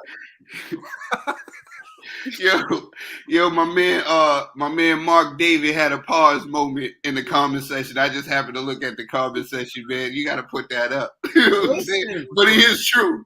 He is true. Wait, you said Mark David? Hold on, Mark David. I thought this was gonna be Shakur Stevenson's toughest fight of his career, and Oscar had a game plan that didn't work. And if there was to be a second fight, I think Oscar would improve on his strategy against Shakur. But Shakur dominated this fight. He proved himself. He showed us that he's one of the elite, and he's here. He belongs in this boxing game. And I love it. It was amazing. And I can't hate on it. Like we said, against subpar competition, you know what it is. Sleepy. Ned Sleepy. When we were talking about Shakur, it was my mind took me to a place of relaxation. Because I knew what was coming. But like Shakur, no disrespect. You are that guy, yo. Just give us entertaining fights, and I'll be up for it.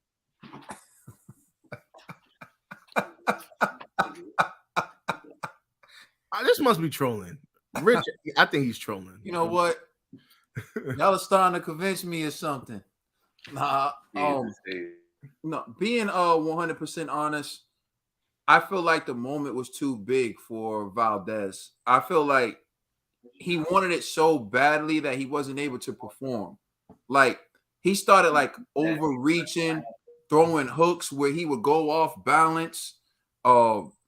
He would like freeze up. There would be moments where he just stood in front of Shakur Stevenson and let Shakur Stevenson do work on him. And I'm sitting there thinking like, Valdez, like, what are you going to do? And Andre Ward said something that like I always say, and I was thinking in my head, it's like, you're going to get hit anyway. So you might as well get hit trying to land your punches. And Valdez just at times stood there, let Shakur work. When he threw combinations, Valdez would actually land some good punches. Sure, he got hit with counters, but he also landed some. So it was one of those fights where it's going to be Valdez' only chance to land on Shakur was to take a few, but in doing so, he could give a few. But, you know, when all is said and done, Shakur won the rounds easily. He did use his lead hand a lot. To measure and hold it out, and you know, Kenny the GOAT, as I like to call him, the GOAT referee, Kenny the crab cake, Kenny the GOAT. He did his thing, man. He warned him in the second to last round and the 11th round to stop measuring. But at the end of the day, Shakur made a statement, which is that he's good enough to make good fighters like Oscar Valdez look ordinary. And that's the question we had about Shakur Stevenson. Yeah, you can have good punch stat numbers. You can make mediocre fighters miss, but what are you going to do when you fight someone like Oscar Valdez? No one can say Oscar Valdez is a slouch. Like Trill pointed out, took out Burchell, had plenty good wins. He went into that ring as, you know, the one who was the A-side. Remember, he got the most money. Shakur Stevenson took a pay cut. And I'm starting to feel bad for Canelo, man, because these dudes be having Canelo come ringside to their fights. They give him nothing to cheer about. They give Canelo nothing to cheer about. I mean, Valdez not one time showed any type of excitement. Dude was stressed. Hey, any came dressed to impress. Max, this dude all white. He came to celebrate. You know, he got he came to celebrate. He just. And you know, and Canelo's bad because anybody on Canelo's team, right? Canelo, because here's the problem when you Canelo. You know what I'm saying? Like if somebody beats anybody around you, I don't even care if it's your driver. They think that they beat you. You know what I'm saying? So Canelo is in a messed up position anyway. Of course, said that. Yeah. I beat Canelo. I beat Eddie Reynoso. Canelo. Yeah, I was like, damn. You know what I'm saying? No, I can't. It's crazy, man. So I beat your whole hood. I was like, damn, that's crazy. Yeah, I'm telling you, man. That's what was sucking me. Like Canelo, like really came to support you. And he's just sitting there, like, bro, You ain't even going to try anything. Like, even when Shakur turned his back and ran, I feel like Valdez didn't do enough. That's what I'm like, Valdez should just run up on there and try to duff him in, like, you know. Yo, pop in the back of the head. Like, I'm gonna get something off in this motherfucker. Nah, he didn't make eye contact with him. Oscar looked at him. Canelo was like,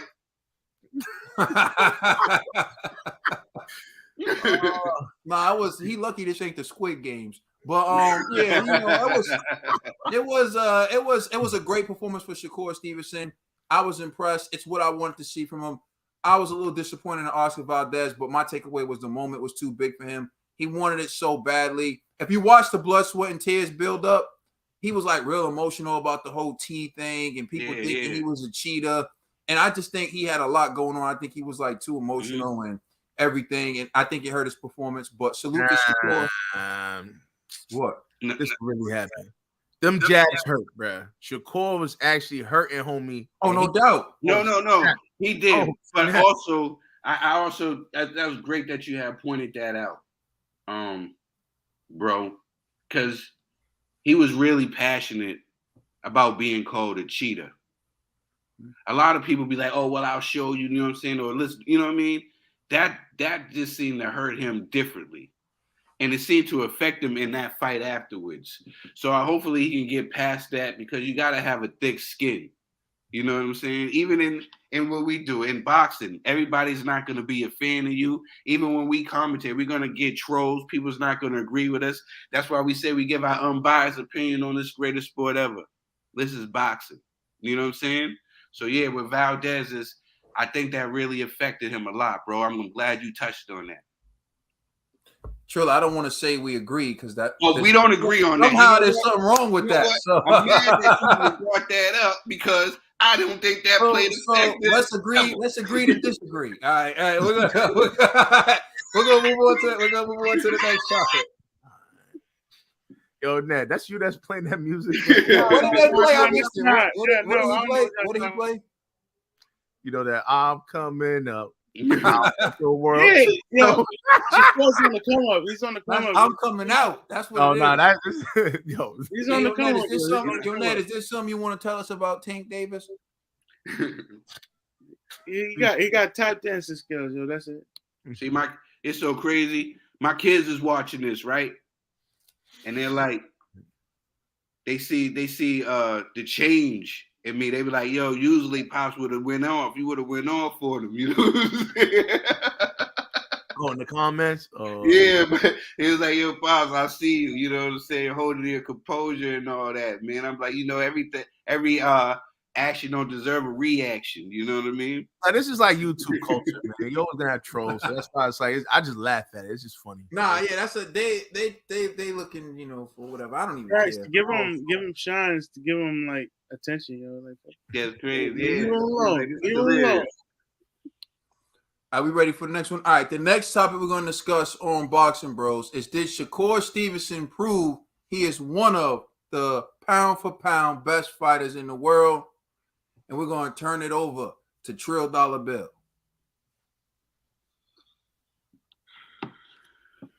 Definitely. And I said that before this fight.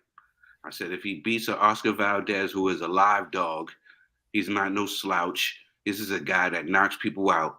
People talk about fights that he had that he didn't look good in, but he ended up getting a stoppage on. This was the best guy in this division. He was battle proven. Shakur didn't prove nothing in this division. He just came up. He moved up. He was handed a belt basically. And this time he was able to prove that he is champion, and he fought the best. Not only did he fight the best and beat the best, he outclassed them. If he's not on the pound for pound list, there's something terribly wrong. And from that performance, I think it's going to be very hard for anybody to beat this kid moving forward. They might as well just email him all those belts at 130, because there's no test there. Exactly. Mm-hmm. There's no test. And y'all talking about bringing up guys that's at 122 to 126 to fight him. No, he's way too big.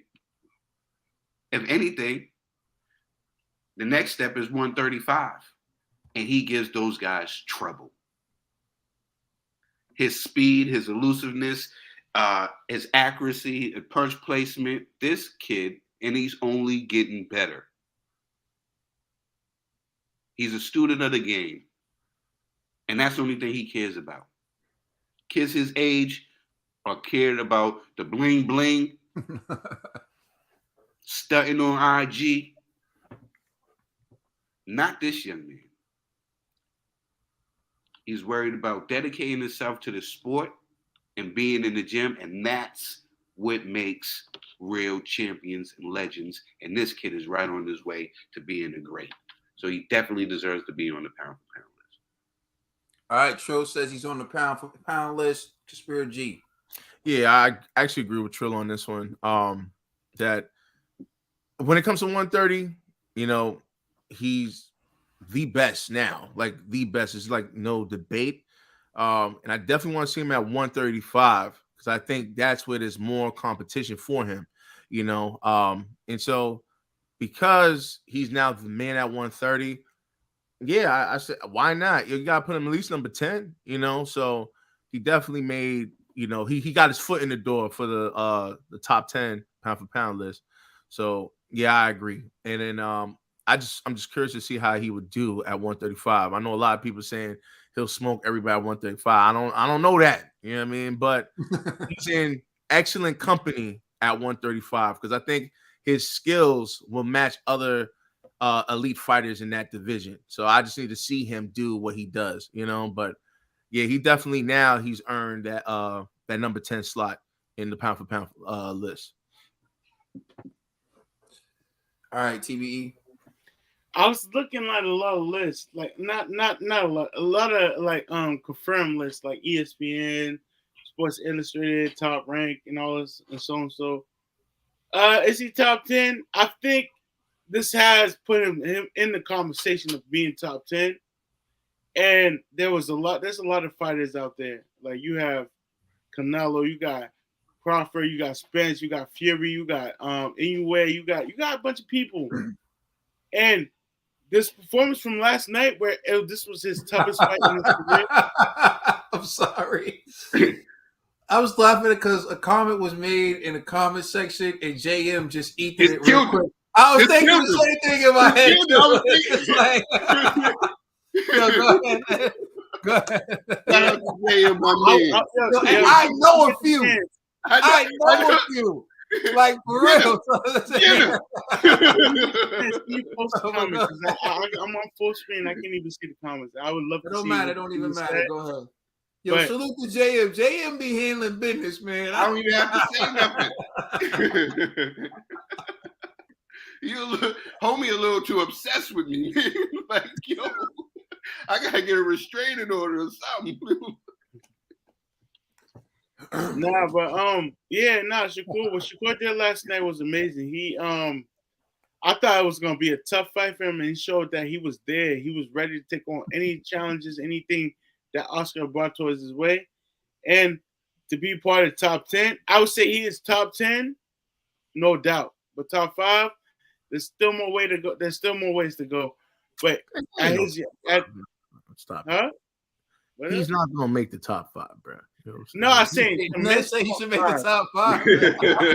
Make top 5. He has a Leave it to that, dog. Leave it to that, yo. I didn't say he was top 5. I said he's top 10. But to make top 5, there's a long way he has to go in his career. There's a lot of It's like you have to prove yourself now. Like you belong here. You got to beat the best of the best. And Shakur, I know you at you're one of those divisions that G doesn't really like to watch, but hold on, watch your mouth. Don't put me in your little arguments, man. Just stay focused. Go ahead. I'm Shakur. You at one of those. Hold on. For the record, I'm a born again little man supporter. You know what I'm saying? So when? Since when? Yo, listen, man. Listen. Ever since that it was an anyways fight with It was Hold on. Wait, let me get in here. That's when I was like, all right, Trill's right. These time out. Really banging. Hold up. Wait, hold on, Ned. So wait, G, are you trying to say you had a disagreement with Trill in which Trill made a point to you that you later on agreed with. Yeah, you remember it was during the Chisora situations, you know what I mean, with the ants, and I was like, I agree with Chisora. Trill lost his mind on me, like, what? Wait, but you had a disagreement with Trill, though. Oh, yeah, definitely. You know what I'm saying? And then, how dare you? G? I was wait. And the disagreement led to you agreeing with Trill. Yeah, you know what I'm saying? It happens sometimes. Well, I thought that never happened. Hey, man, you see Hey, hold on. That's popping G. What was EUA's last fight? I don't know. You know what I'm saying? What? No, NUA just knocked someone out like it was a few months ago. Yeah. Oh, we watch all the fights. So if you're gonna ask me I'm proving a point. You know what I'm saying? I watched the fights because we talk about them. You know what I mean? Okay, say that. But listen, Ned, we just covered like a whole bunch of the lower division fighters like the last few weeks, bro. Yo, you I'm just asking G, does he remember does he have any name in his mind? He doesn't. I'm not gonna go there. Yo, Ned, back to sleep, bro. Back to sleep, man. Yo, I'm telling you right now, if Ned endorsed an edible, they would get paid, yo. They would get paid. Listen, back to what I was saying. Shakur, you had a great outing. Like I was scared for you. I was like, yo, Oscar's a tough fight, yo. Like it's gonna. I don't know how you're gonna perform in this matchup. You gotta worry about what he's gonna bring to you. But now you control the situation. You handled it properly, and you knocked the man down. You knocked that man down, and they tried to take that from you. But nah, shout out to Shakur, yo. You really made me a supporter of you, man. Because I was just like, I don't know what to expect. Who tried to take it from him? No, there was like during the fight when he knocked down Oscar. Like, is that a knockdown? Does it kind of because there's like the bell rang before he got knocked down? As a knockdown, and everyone said. And then it was like they reviewed it. They reviewed it and was like, oh yeah, that is a knockdown. That is a knockdown. But I'm just saying, I didn't look at this. I don't check scorecards. I just watch the fights. So when I saw that, I was like, come on, guys, like come on. But when I saw that, I was like, oh man, my man is really beating this guy up who's like really 30-0. And Shakur, welcome to the party, hold on, give me a second. I thought I had to G's cursed me several times, as a matter of fact. What we talking about here? I've been a victim of the G curse. Wait, welcome to the party, Shakur. Came out. Yo, pause, Ned. No. What? No. What did he just do? What did he just do? Bro, he plays I'm coming out and it says welcome to the party. Whoa, bro. Yo, it's getting crazy. What's crazy about it, yo? I'm just like, my man. What is going on, fam? Blessings, Ned, man. Blessings, man. Yo, your blessings. Yo, Ned, live your truth, bro. Live your truth.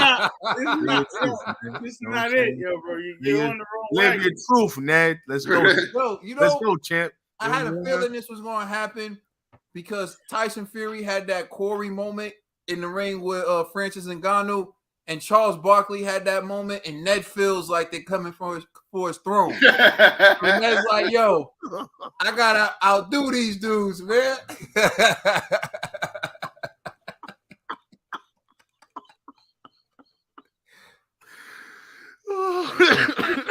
It is what it is at this point. Oh man. Yo, Ned, you good or not, bro? I'm good. I'm chilling. I'm here. Oh, come on, yeah. It's a long night. It's a long night, yeah. Yo, this dude really said, "Welcome to the club."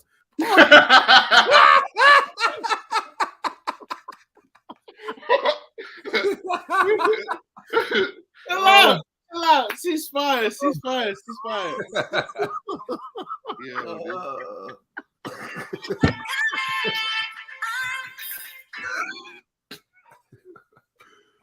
Oh, All right, so it's different, man. man. All right, so try to get back to the topic at hand.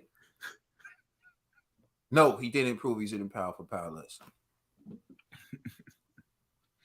Of course he did. What do you want me to say? There's only one answer. He proved it.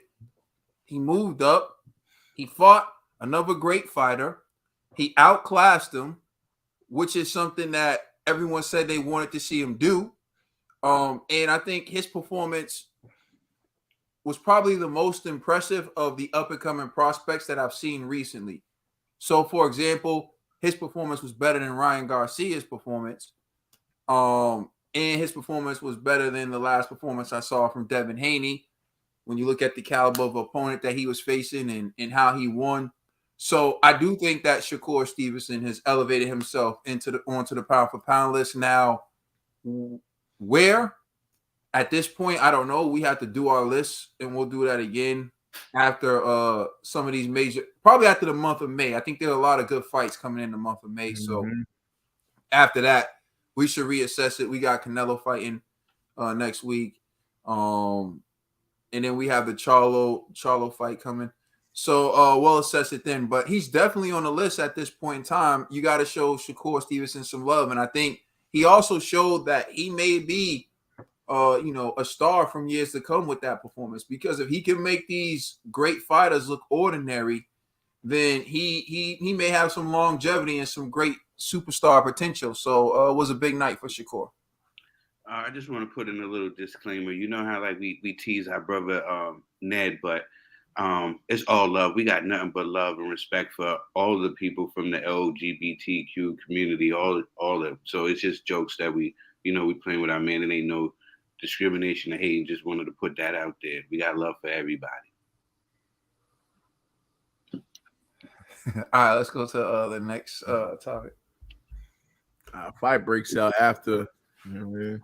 Oh yeah, this requires some setting up. I'm gonna need your Uncle Ruckus voice for this one, bro. I can't. I'm gonna quote the great Uncle Ruckus on this. Oh no. I can't do it. I can't do it. Although I know why you said it. All right. All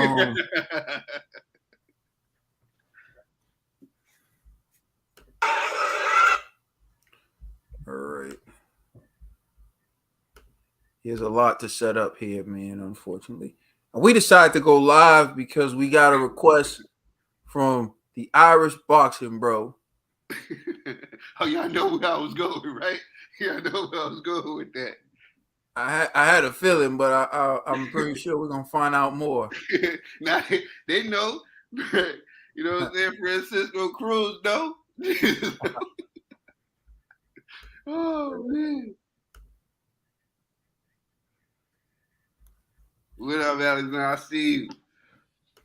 All right, so we're ready to get in on this topic. So a fight breaks out during Shakur Stevenson's post-fight press conference.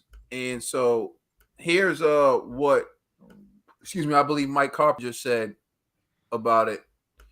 And then we'll show you some of that altercation. He says, apparently 2 women are accused of attacking Shakur Stevenson's mother, which abruptly concluded the news conference when Shakur rushed to her aid. Was unclear what was happening in real time. And so let's take a look at the well, first we're going to look at him rush off the stage during his post-fight press conference. Wake up, Ned. Wake up, Ned. Months now after this great performance. I mean, what you think?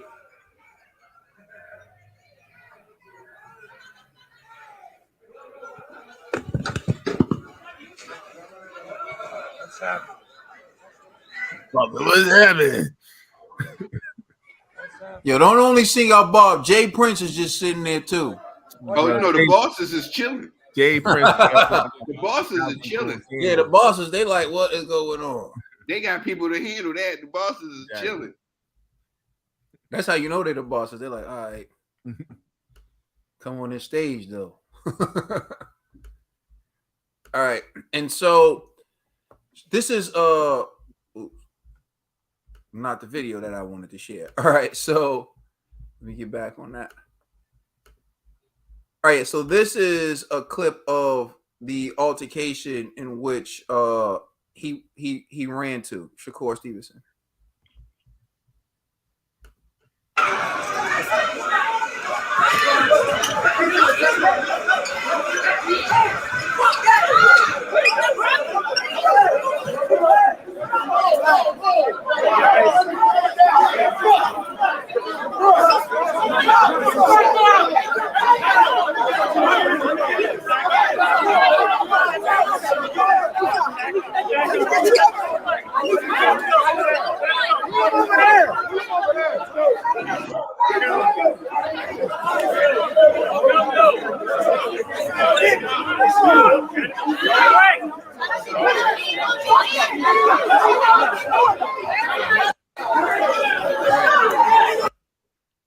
And so then at some point, security's doing a lot of pushing and it's getting real ugly. And then they push like Shakur's team into this area where they were able to close the door.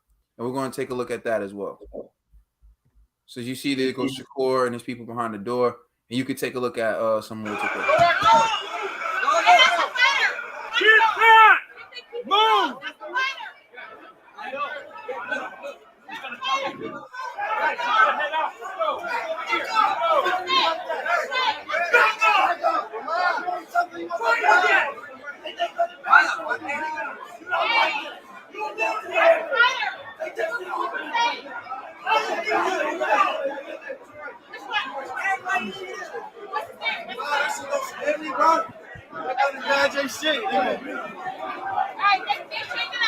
Gotta go this way.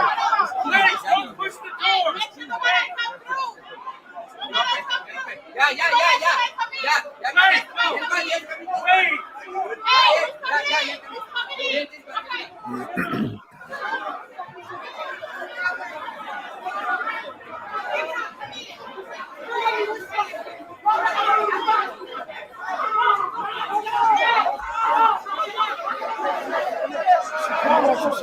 All right, so I think that's enough chaos for right now.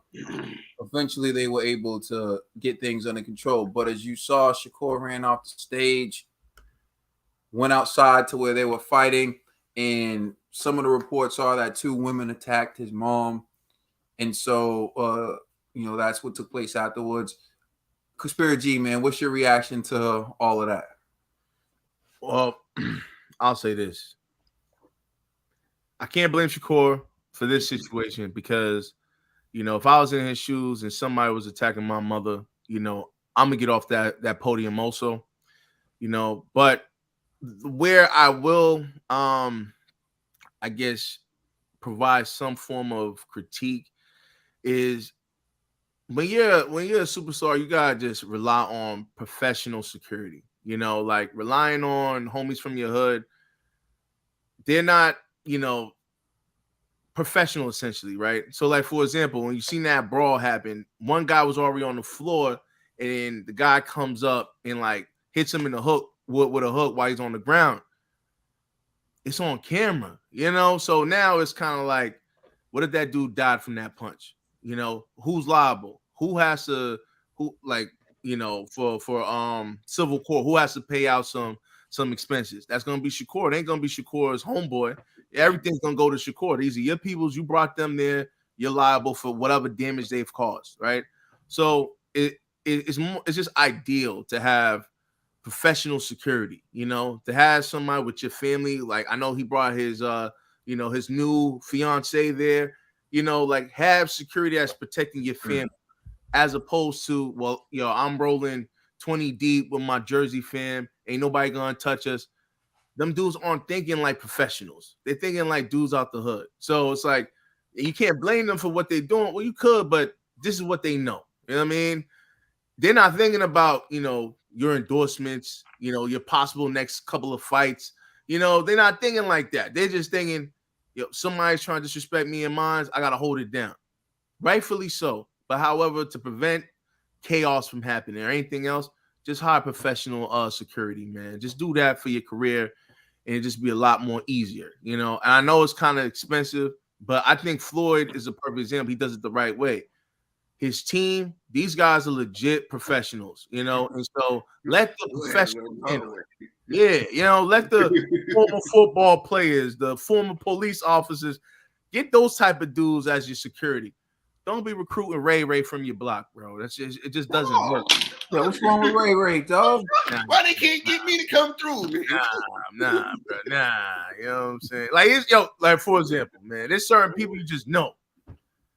Something like this gonna turn them on, and they're gonna start swinging. You're like, bro, I'm trying to negotiate my next fight deal. Like, what are you doing right now? And in their mind, they're thinking they're doing you a solid. Yo, but I held you down, though. I had your back, bro. I'm like, bro, you just cost me millions. You know, like, but they're not seeing it that way. So it's better to just hire professional help, man. Because professional help, you could tell them, like, hey, protect these people, this, that, and the third. And they already know what to do because they've been fully trained. They know how to, if they have, you know, a hand, like a side arm or whatever, they know how to use it. You know, they know how to detain people. They know how to put people in arm locks without bashing their face in. You know, it's like, just go with the professionals, man. Don't go with the dudes from the hood, because the dudes from the hood don't really know how to do a lot of things. Yeah, off-duty cops. Oh, I mean, they're expensive, but hey, now listen. When you talk about, remember, he said he's a superstar now. If you a superstar, then sometimes you got to pay to play. So get you some superstar security. That's what I'm saying. All right, dollar bill. If he was moving with me, he'd be all right. We would have got there and back. We would have got safe. Every time we go out, everybody get home safe. You know what I'm saying? That's all. You know what I'm saying? Yeah, they de-escalate situations. Agreed. That's what we do. Nah. All jokes aside, I agree with what G was saying, man. And Floyd had to learn the hard way with a lot of lawsuits.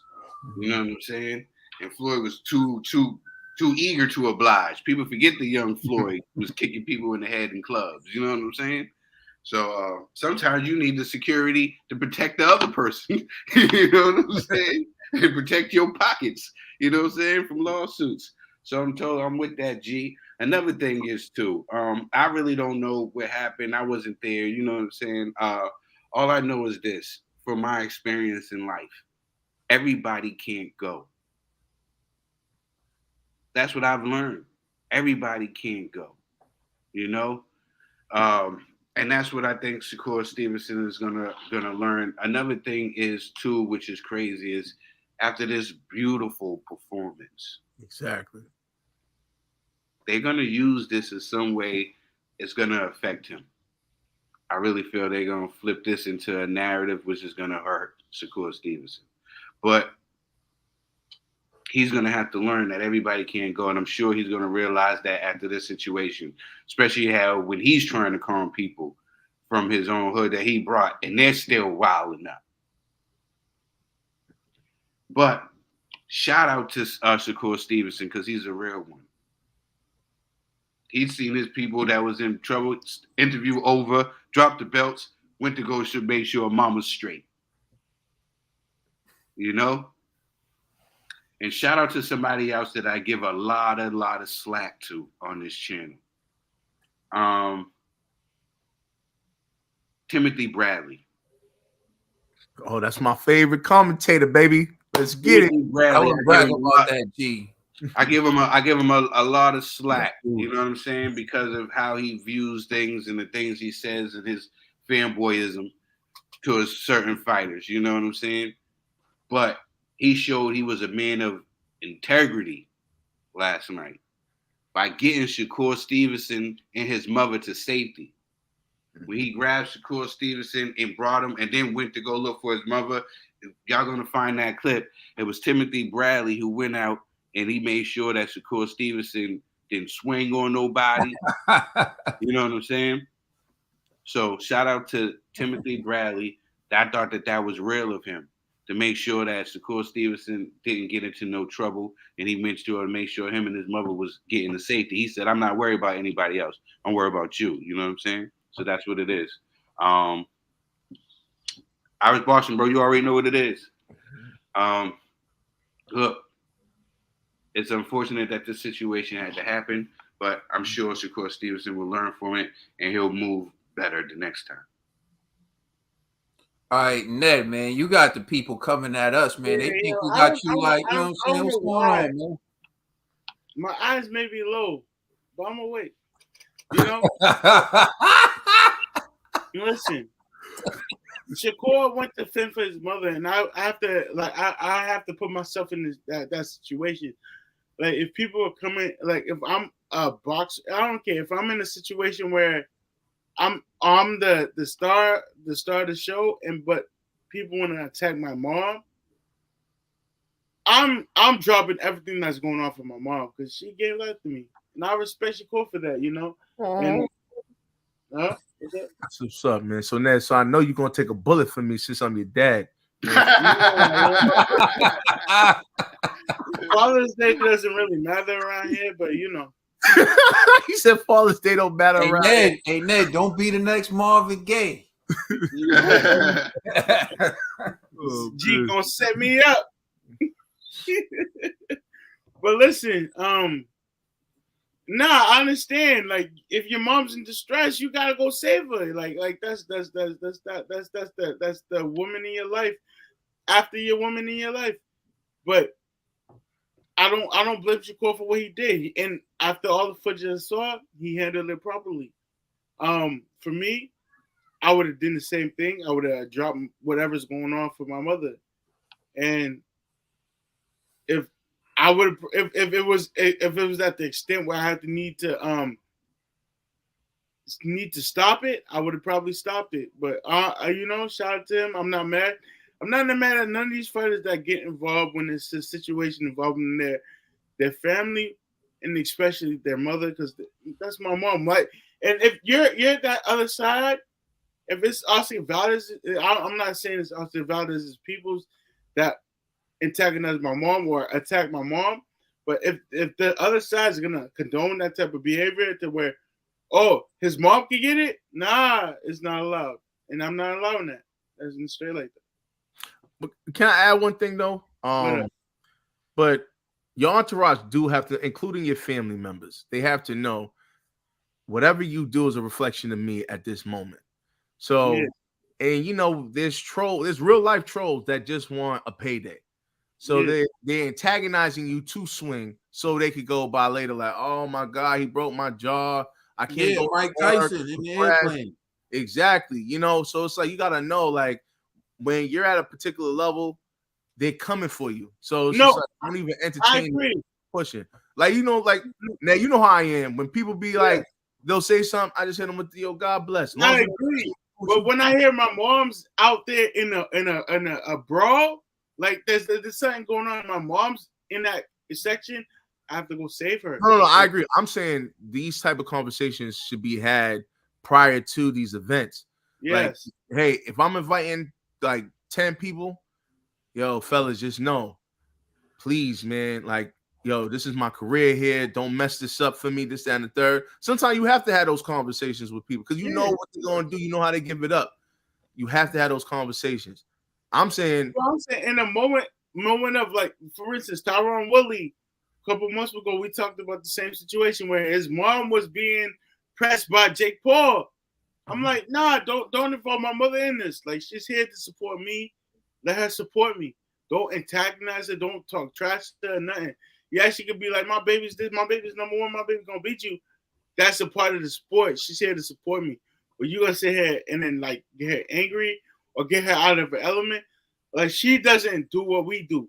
And now all of a sudden you engage her into this activity where she's putting herself in a position where she's around people who are profane, who are trained professionals. And, like, no, I'm gonna go in. I like Shakur, like Tyron. I'm gonna go in there and go fend for my moms. But I don't condone her actions, but I still have to protect my mom because she's in a vulnerable moment. That's it. No, I agree with you. I think of a number of things when I see that video. One, like, Shakur must have really heard the voice of someone he knows like that, because he stops like instantly and he's listening, and then he just puts the belts down and he's off that. Anyone involved in that altercation, I don't know what started it, but you have to look at what happened. It's the biggest victory of Shakur Stevenson's career. He just got engaged in the ring after the victory. He's in a post-fight press conference on cloud 9, and it was cut short because of that altercation that took place in the hallway that had nothing to do with him. Now, according to Mike Carpenter, it had something to do with Shakur Stevenson's mom, and I don't necessarily know what it was really about, but Trill said he saw like the video of Timothy Bradley taking Shakur Stevenson and his mom and bringing them to, a safe place.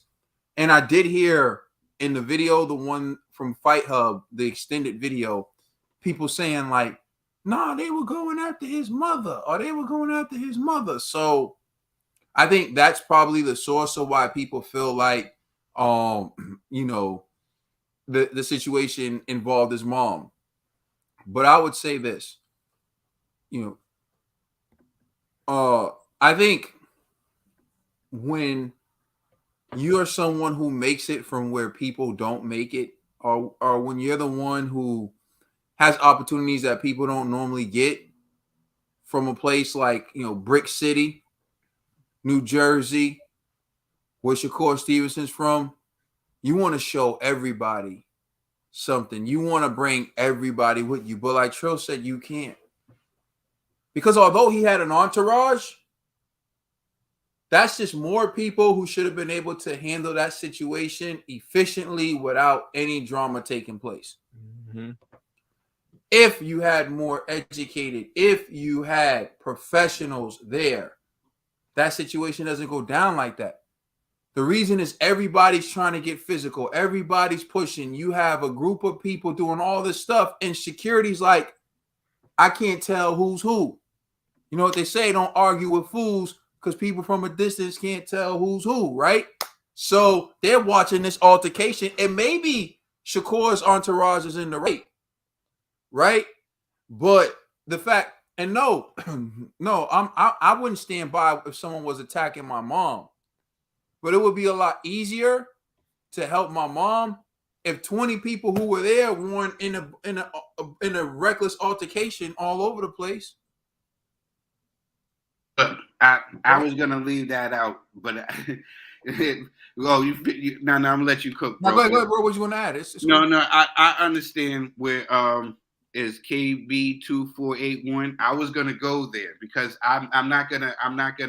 You're not alone, okay? All right, you're not alone. All right, I did see footage of them and of his mother. She was drinking, right? And she was attacking the guys, saying things. You know what I'm saying? And they was coming back saying things, and then his entourage felt a need to show, that they were worth their couple of dollars. See, this is what happens when you're the man. You know what I'm saying? The people around you want to show that, you know what I'm saying? And you're getting money. You know what I'm saying? They want to show that they're for you and they're down for you. You know what I'm saying? So when they was coming, they wasn't physically attacking their mother. They was giving the mother back what she was dishing out. They didn't like it, so they end up attacking the guys. You can't bring everybody with you. But it's still at the end of the day, this is his mom. Shakur Stevenson is going to defend his mom. And if, like my brother Caden was just saying, I hate to agree with him, but like he was saying, and G was saying this also, you know what I'm saying? Security, the right security would have prevented this because his mother would have been protected away from this, so they wouldn't have had that clash. They would have put her in a position to move her elsewhere. She wouldn't have been rolling with the homies who felt like they had to impress you because the mother was talking crap. So, yeah, I just wanted to clear that up. Yeah, I did see that. And, yes, mothers is off limits. You know what I'm saying? But, yeah, the footage is out there, so y'all can go check it out. Yeah, and that's the other thing. I don't think Shakur did anything wrong. So Not at all. My issue isn't with Shakur.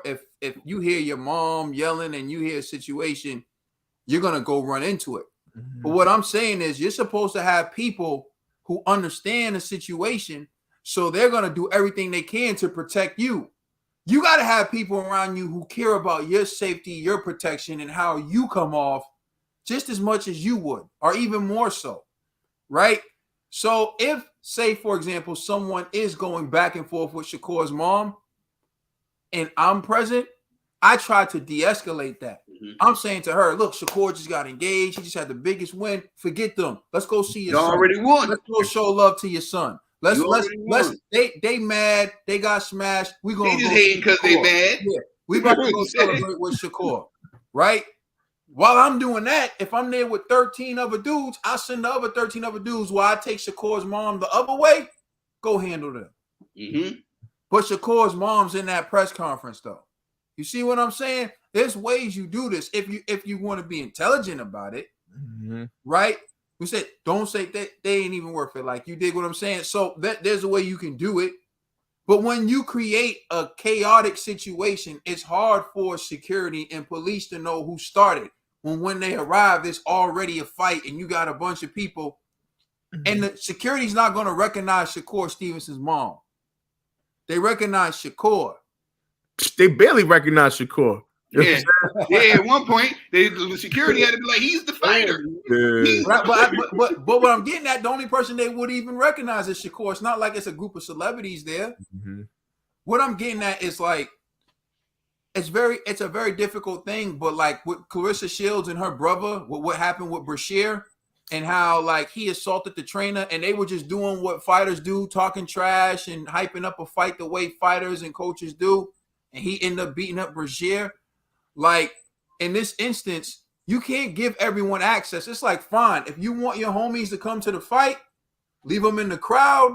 They go back, they meet you in the hotel, right? Nah, man, I'm not gonna show that. Yo. They meet you in the hotel, right? But don't give them access to that press conference. Don't give them access to certain things. You know what I mean? Because okay. Happy birthday, Sophie. Happy birthday, Sophie. Happy birthday from the Boxing Bros. Happy birthday. Happy birthday. And from the other Irish Boxing Bro. Right here. But yeah, like you have to understand, like, your whole job and your whole objective is to protect Shakur Stevenson. And everyone involved in that altercation should question, did they help? He just had the biggest win of his career. He just got engaged, and then all of a sudden, there's an altercation that takes away from his fight, because now even we're talking about it. But with that being said, I don't think that Shakur did anything wrong. I think Shakur has to reevaluate how he moves going forward. His fights are only going to get bigger. The trolls are only going to get louder, right? So at the end of the day, like, he's going to have to figure out, like, mom, you stay with, even if it's just two dudes you know are level-headed and cool. It don't even need to be, but two dudes you know will protect her, right? You say you stay with these two dudes everywhere, you listen to them, and that's that. And then your entourage can go and do whatever they want. But you need to be more careful with that, because like Trill said, if someone gets hurt, someone gets harmed, they're going for deep pockets. They're going for the person with the most money, and that's you, Shakur. Yeah, and I don't even know how to pronounce it, but I know that Ramadan ended today. So special shout out to all our Muslim brothers and sisters, man. So our Muslim brothers, definitely. All right, next topic. Predictions. Ned's looking good. Ned ain't sleep. Ned ain't sleep. I'm out here, baby. I'm out here. Oh, Ned, you look wide awake, cuz. It's the glasses, I think. Yeah, it's the reflection. Blinding everyone from seeing your eyelids. All right. The next topic we're going to discuss on Boxing Bros is our predictions for Saul Canelo Alvarez versus Dimitri Bivol. Who you got? And as always, we're starting off with the lead predictor. The TBE, baby. TBE, baby. Bivol, Salute to South Africa in the building. Bivol is 7 by knockout to Canelo. What? Follow me? You'll say it again? Bivol is 7 by knockout to the Canelo. Let's go. My man Canelo will take this boy out. I feel like, Hold on, what? No, repeat that. You said you got Bivol in 7. by knockout to Canelo. Oh, to You got Canelo. Canelo knocking him out. Oh, in the I didn't hear that seventh? part. I didn't hear that Yeah, part. yeah, All right, got you. I feel Canelo knows like their limitations. Like Bivol has never fought a fighter like Canelo, but Canelo's fought a fighter like Bivol. And it's like it's gonna be an amazing performance by Canelo when it comes out. Like, yeah, we're like, yo, Bivol's dangerous, and we know that. He has the power, he has the size, but he doesn't have the speed, he has the quickness to touch a guy like Canelo. And Canelo's gonna show us he's gonna diffuse everything Bivol has going, Dimitri Bivol has going towards him. So I got Canelo by what Canelo's gonna do. Like I don't even pick around. I just know Canelo's gonna beat that boy. He's gonna knock him out, or he's gonna have him TKO, or it's gonna be decision. Unanimous decision by Canelo. I'm calling it. In honor of Katie Taylor's victory over Amanda Serrano, we are all Irish, the Boxing Bros today, and we have Chef McBoyardee. And Chef McBoyardee, are you serving a dish today? Like, what is going on? What do you see? What do you see with this fight, G? Let us know. All right. Please. I actually don't see a dish. I got Canelo winning, but it ain't gonna be easy money. This ain't gonna be. We ain't eating G. We ain't eating G. Nah. Oh, I ain't damn, gonna G. ball, man. I ain't gonna do that. Damn, G. I think listen, I think this is gonna be a 12-round fight. And it's gonna be decision towards Canelo. But I don't see Canelo knocking out Bivol, but I don't see Bivol knocking out Canelo either. You know what I mean? So I think it's gonna be a good showing for both gentlemen. You know what I mean? I still think that Canelo's gonna win, but I don't see it being easy money. I don't see it being food for either fighter. So unfortunately, Mick Boyardee isn't having a dish. But hey, you know me, man. I love disrespect. So I wouldn't be mad if there was a dish. But as of right now, there's no dish on that menu. So G does not believe we're going to get a dish, but you believe Canelo's going to pull it out. By decision. All right. And I'm going to go before dollar bill. We're going to switch it up because, we know how Trill feels when it comes to Canelo. So, Canelo's ducking fury.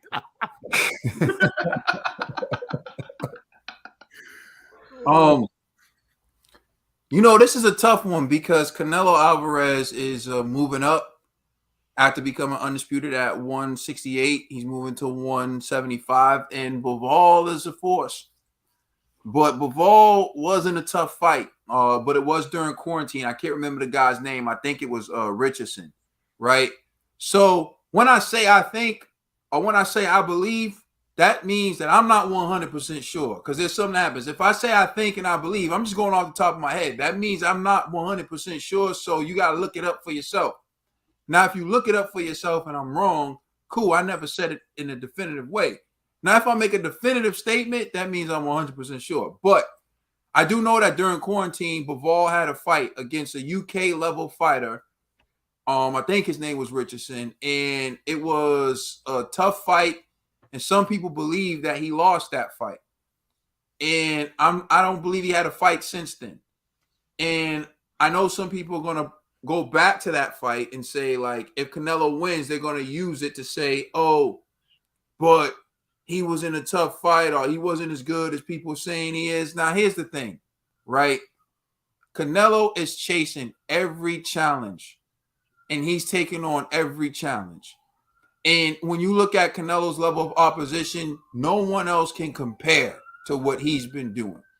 Even if you don't like the fighter he's fighting, like, for example, Caleb Plant, some people say Craig Richards. That's the name. Craig Richards. Thank you.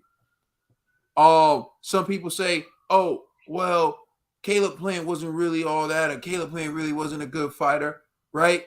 Well, he was an undefeated champion. So at least you can give him that, right? Like, at least Caleb Plant may not be a world beater, but he has good skills and he's an undefeated champion, right? So Canelo is taking on all these challenges, moving up, fighting undefeated champions at 168, and it looks like he's trying to do the same thing at 175. So how can you hate on the guy? I don't know. Some people will find a way. At the end, Bivol has power. He has size. He has good punch placement, right? His footwork is underrated. So he's a very, very dangerous fight. Mm-hmm. And I'm rolling with Canelo Alvarez because, quite frankly, until someone proves me up or proves it otherwise, I'm not betting against the guy. He's the most skilled, most polished, biggest heart that I've seen in boxing right now. And I know some people are going to say, oh, you're fanboying.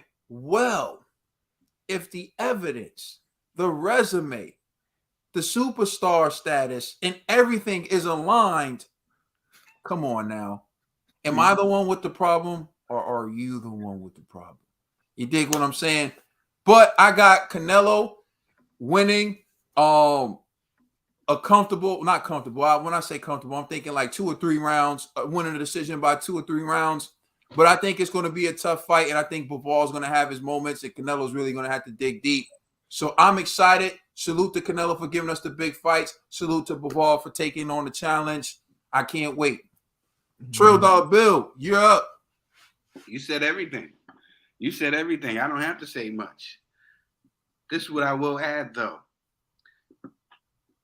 This moment, all right, Canelo. Y'all know I'm going Canelo. I think Canelo's going to go inside. I think it's going to be a late stoppage. I think Canelo takes a rib. That's what I think. I think Canelo's going to go inside, and he's going to take a rib. You know what I'm saying? That's right. That's where we dubbed him the body snatcher. Is that right, G? Prediction. That's what we call it. Yeah, we're gonna stop him to the body. I believe that this moment is gonna be too big for Bivol. We done seen Canelo here before. Bivol, we ain't seen him on this big stage before, and I think that it's gonna be too much for him, and he's gonna be shell-shocked.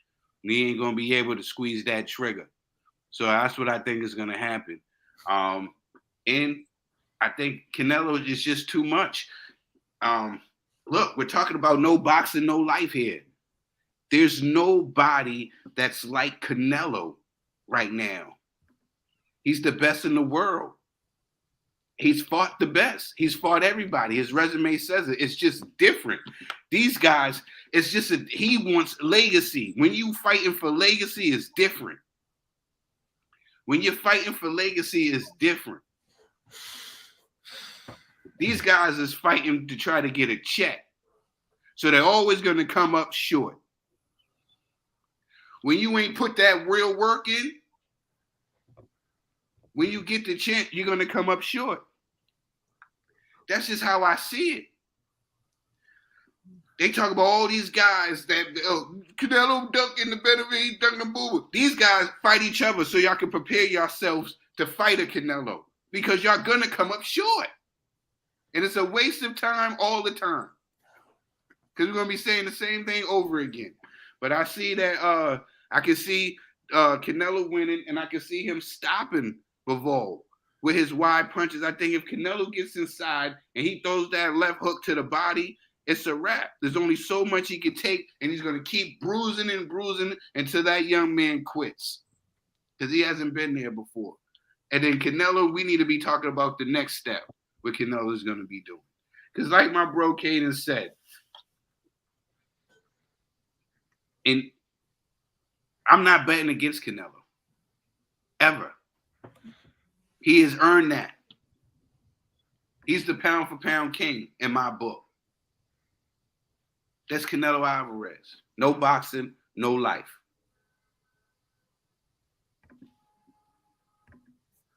All right. On the next topic. We're moving on to the next The topic. loss to Bivol proof Canelo is overrated.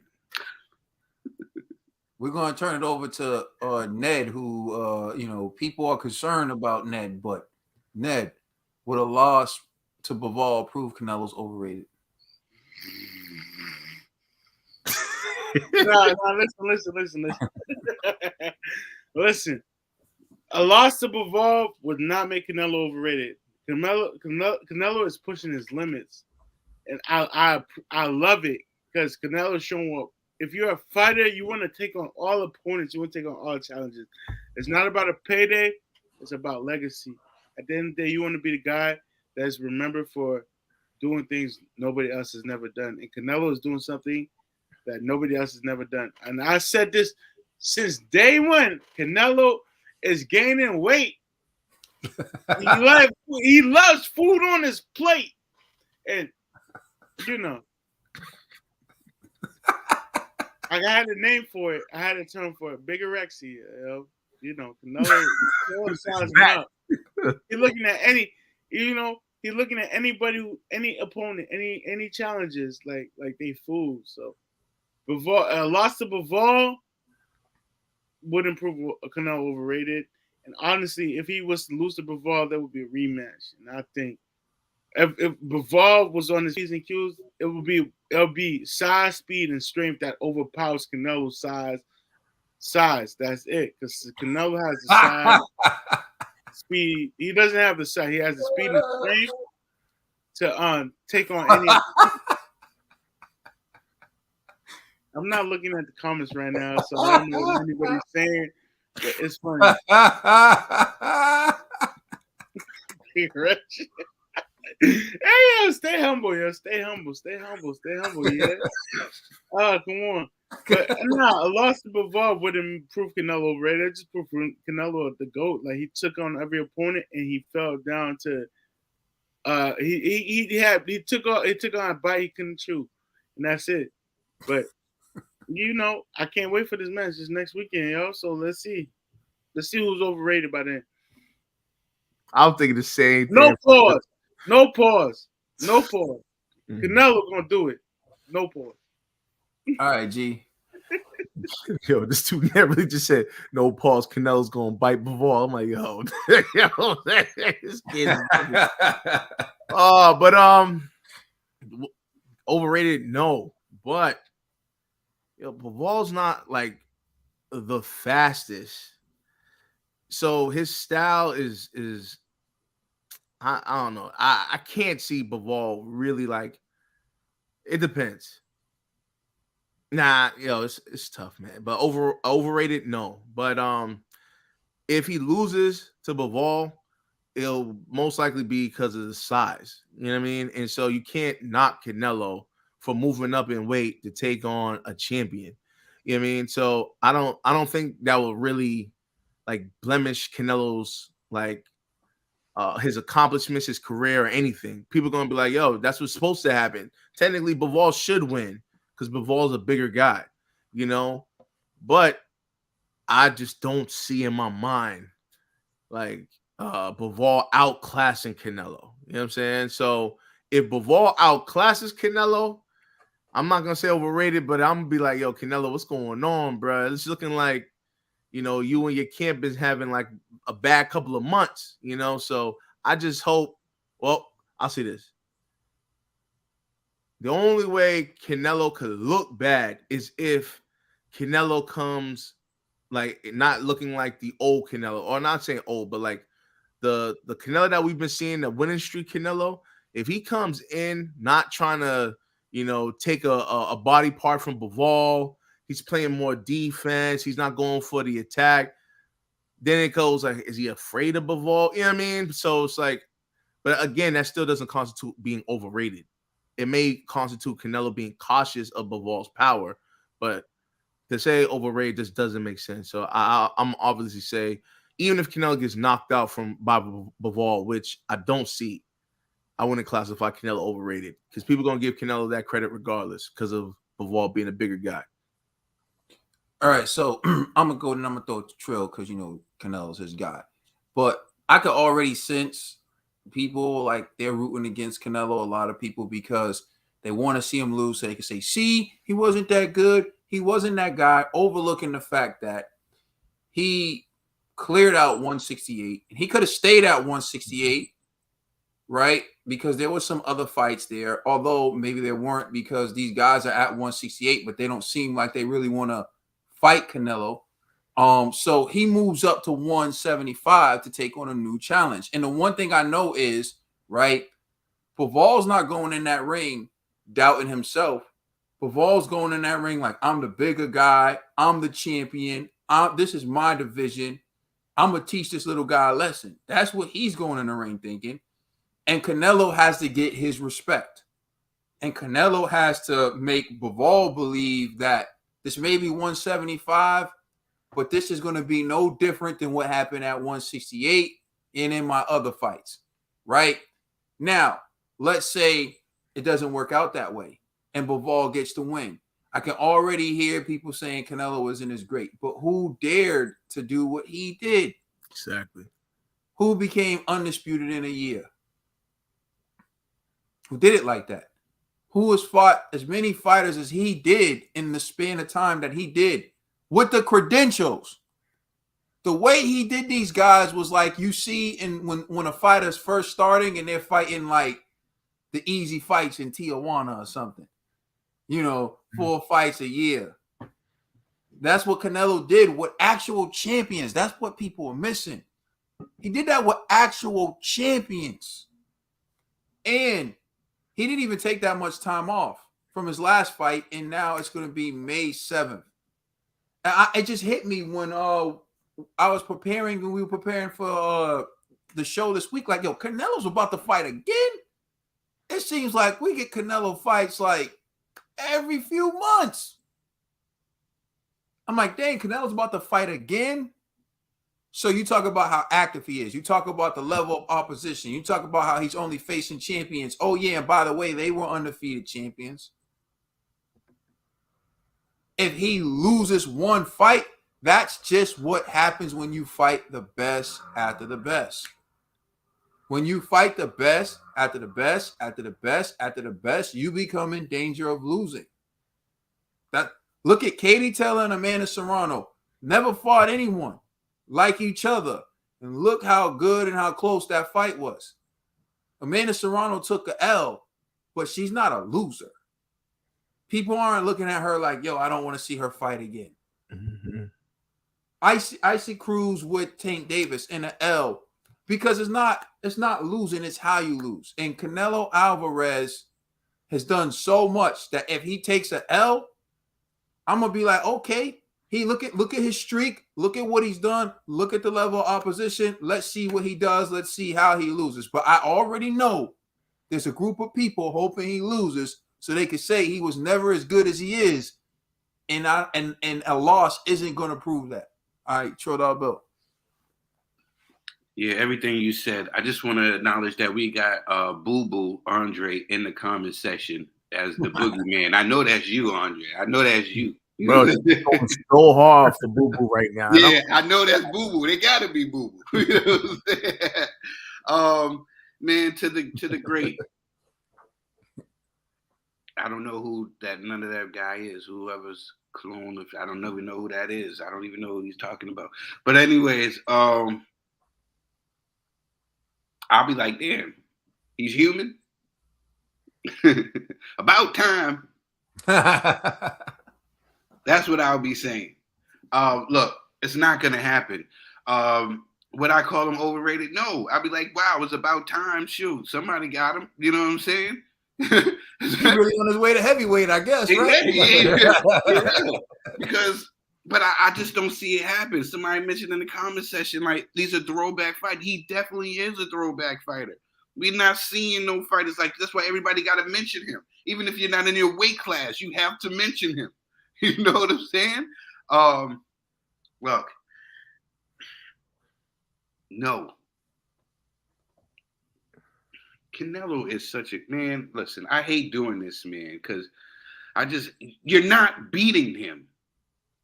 Even if he loses, you're not beating him. He already won in my book. We are here. We're witnessing greatness right here. Everybody want to hate over skin color, nationality, graphic, where you live, or whatever. Just appreciate greatness. That we're able to watch. We're alive and we're watching. We'll be able to tell our grandkids, hey, you know, I seen Canelo fight. That's going to be something. We are witnessing greatness and we always want to focus on things that don't matter. This dude, Canelo, is not losing. We're talking about a dude. They took his freaking brother. They took his brother. He had to get his brother back and still had a fight after that. and beat dude. They took his brother he loved. You see him kissing on him in the pictures. Here's how much he loved his brother. Y'all say something weird in the comment section about my bros, I'll be ready to lose it. But you're talking about the great Canelo who had to pay to get his brother back. They took his brother and still go in the ring and fight and take care of business. He's not regular. You're not going to be regular to beat him. This guy is special. And I hate to keep rambling on, man, but this guy, Canelo, is just special. I just don't understand the hate. What is there to hate? But I guess it's just, I don't know, man. People just get caught up in the hoopla. But we're witnessing greatness, and we should just sit back and reflect and be like, damn, this is awesome. I can't wait to tell my grandkids. Not soon. Not soon. Not too soon. No. Yeah, just to add, even if you beat Canelo Alvarez, he'll only get bigger. Exactly. And I'll cite Anthony Joshua. When he lost to Andy Ruiz, the rematch was even bigger. He lost to Alexander Usyk, the rematch is going to be even bigger. So when it comes to Canelo Alvarez, beat him now and he'll only get bigger. And he's not afraid to lose. Somebody mentioned that in the comment. I said, you're right on. It's different when you're fighting when he don't care about losing. You know what I'm saying? Like, he's trying to be great. They say Canelo's biggest strength is not being afraid of losing again.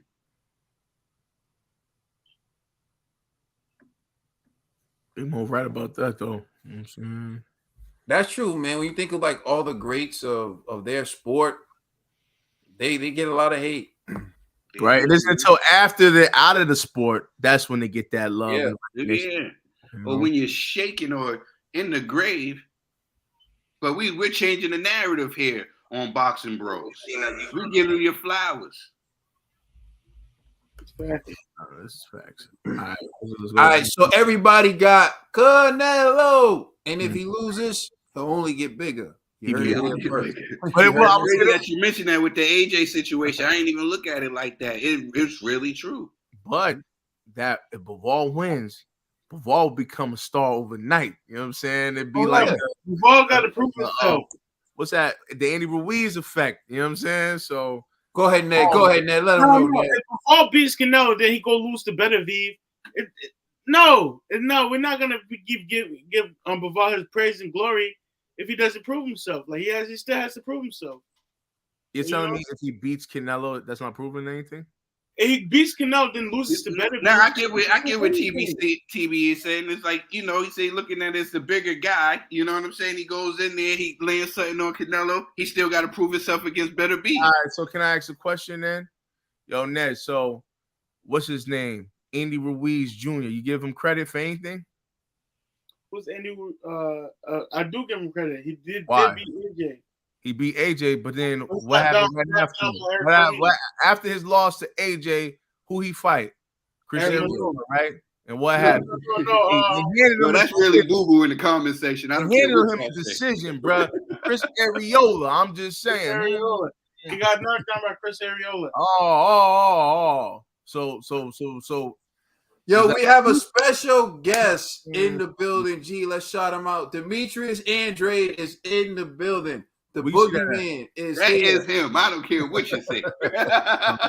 y'all are crazy. You know what I'm saying?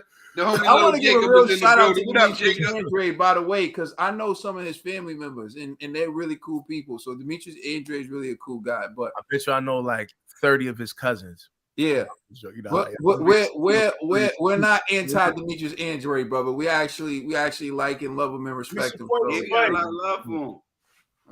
Yeah, go ahead, Ned. Now, but I'm saying, I'm not putting that point where Ruiz, he beat Joshua, but come on, like, what have you done after?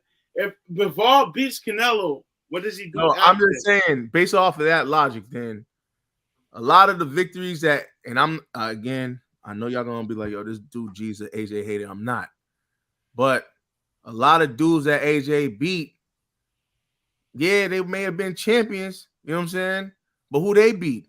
And then after they got beat by AJ, who they beat? You did mention what's his name? No, Ned, squash all that. Ned, Ned, hold on, wait, Ned, squash all that. Ned, I got this for you. Yo, G. No, hold on. Hold on, wait, Ned, hold on, Let me wait. first pose a question. And Go I'll ahead, answer. Kate, I'll give it to you. I'm saying based off of Ned's logic, saying Canelo, as decorated as Canelo is, Ned said if Bivol beats Canelo but loses to Benavidez, that Canelo victory means nothing. That's his argument. No, it doesn't mean nothing. I'm just saying it's not as glorified as it should be. Like, Ned, hold on, wait, let me in this. I rest my case. Ned, let me in this. Yo, G. Who was Benavidez beat, G? Who was he beat, G? Are we talking about Benavidez? Because you talking about who other people beat. You ride for Benavidez. Who is he beat, G? We're talking about Canelo right now. But why you ride for Benavidez when he ain't beat to the right Mexican? We talking about Canelo. We talking about a fighter who's undefeated and got wins when he beat nobody. So why not insert Benavidez into this discussion? Next topic. Yeah, that's what I thought. Bo-Mack says TC is going to beat the out of Spence. You know what I'm saying? Put some respect on Benavidez. I still want to answer, G. You ain't getting one. Not this episode. You know what I mean? So, yes, we're going to play a video of what Bo-Mack had to say about TC's fight with Earl Spence. Well, the upcoming fight, hopefully, with Earl Spence. Terrence, I see Shakur, Keyshawn, and Devin. Just overall, you guys have given back so much to boxing, not just coming in great fights, but helping out with the young fighters. Overall, with Terrence kind of also helping in the camp, do you see him possibly being like your side trainer in these kind of development fights? Man, Terrence helped a lot in camp, man. Maybe one of the coaches might be out, or he'll take he'll be like, okay, Steve Nelson will work with me on the flat ball today, and just by watching him work with different fighters, I can learn a little bit more from him too, and I can implement that into my style of training, not only me but the other trainers too, because you got to realize if Terrence and they're fighting alongside these guys, or being the main event, or being the pound for pound best fighter, he can be able to show these kids something, and that's what they want. And little do they know, I'm sitting on outside of the ring in the chair with my notebook, you know what I'm saying? Because some things I may miss as a trainer. So that's one thing I like about him when he's around the gym, around the house, just kicking that knowledge to these fighters. Now, overall, I have to ask, the Errol Spence fight with Ugas, you had a tweet that came out, and everyone, obviously, that you're always Team Bud, and it's obviously that's Bud versus Spence. Just overall, do you have an opinion on that Spence-Ugas fight? And Bud gonna dominate. Dominate it. Just like I said in my tweet. Bud gonna beat the shit out of that. Mark my words. That's what I said. And the reason why I say that is because, I've been watching Spence a long time, and to me, he's still doing the same thing. He may got stronger. He may improved on some of the things that he do in camp, but as a trainer, he's still doing the same thing. And if he ain't changed then, he ain't gonna change by the time he get in there with Terrence. That's why I say what I say. And then, obviously that's 20 seconds, maybe 5 seconds with the chips. Do you think the fight can happen this year, possibly? Oh, yeah, definitely fight. It could happen. It should happen. It's what the club want. That's what Terrence wants. I'm sure Errol wants the same thing. Let's just keep our fingers crossed and hope and see. Okay, awesome. Appreciate the time, Bo.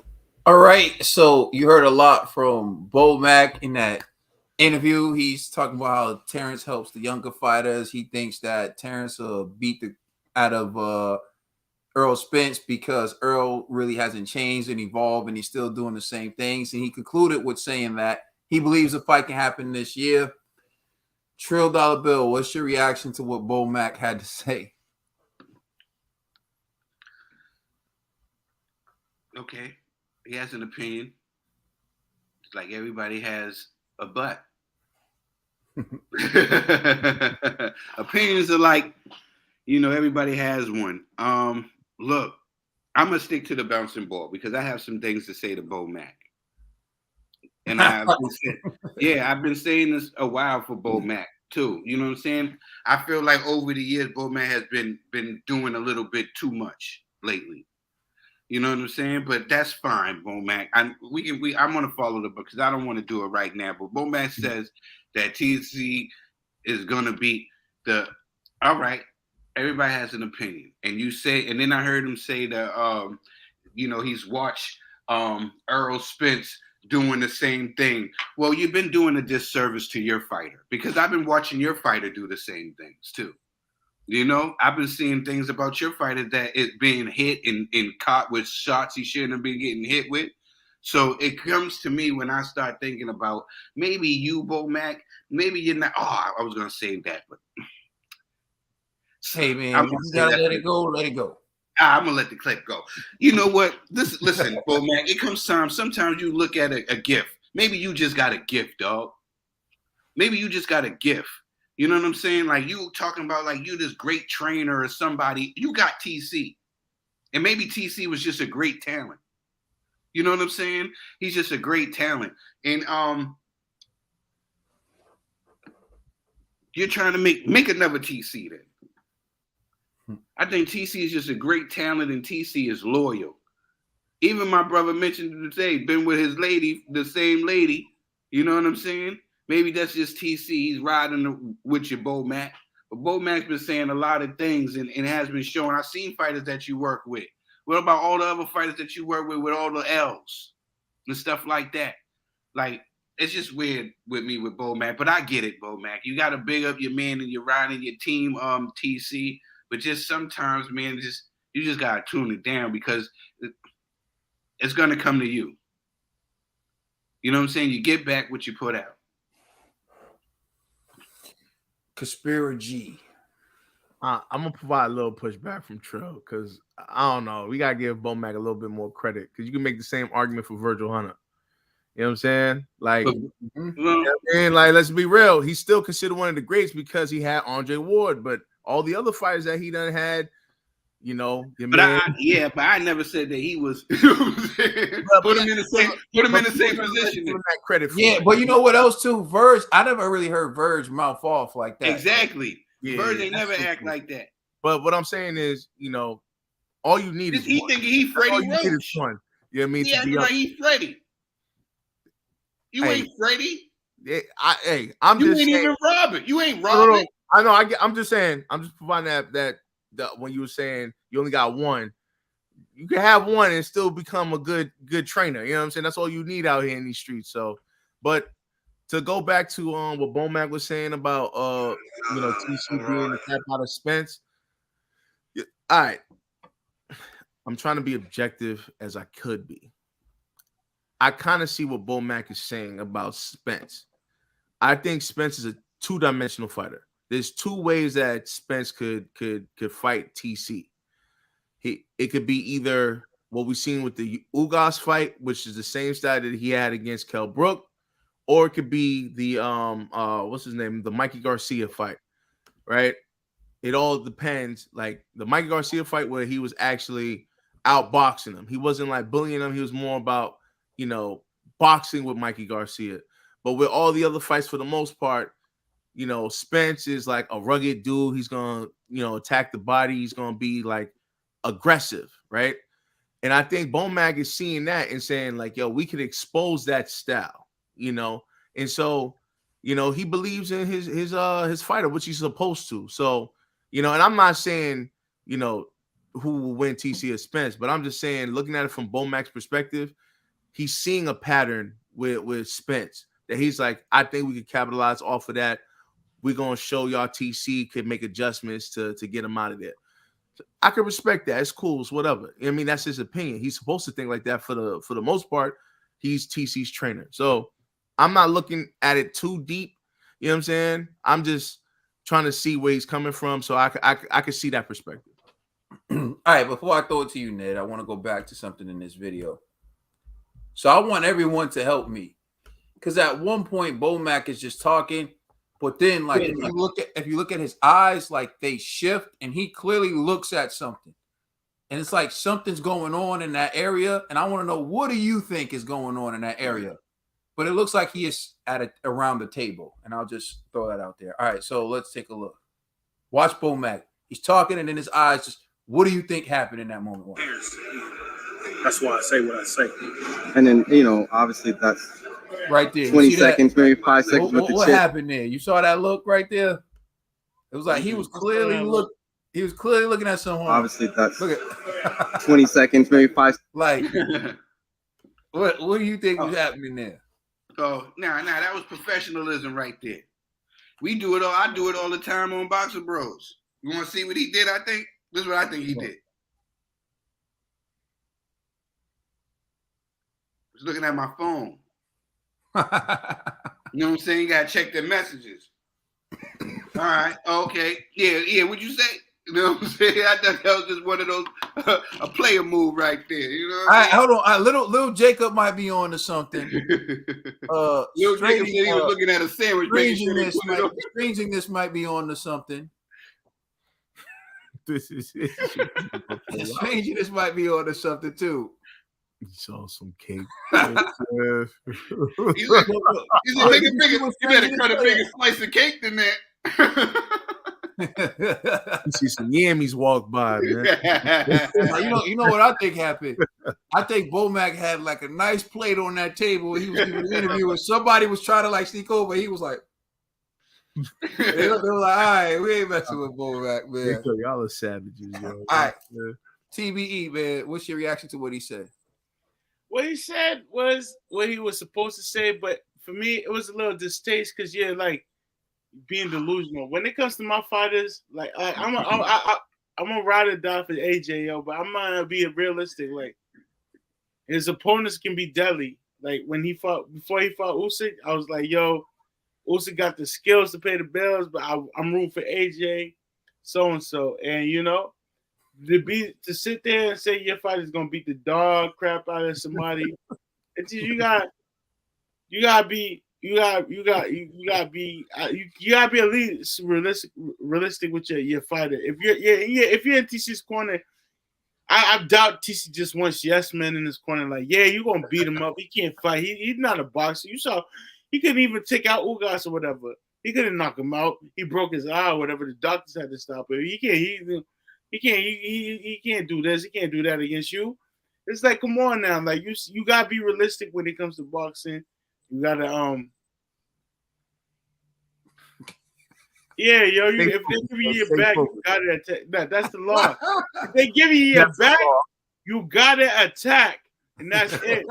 But I'm just saying, Bo-Mack, you can't just sit there and spew this type of garbage in your fighter's ear. And I doubt TC listens to him faithfully, where he knows how much of a threat Spence may be, and this is gonna be the biggest fight of his life.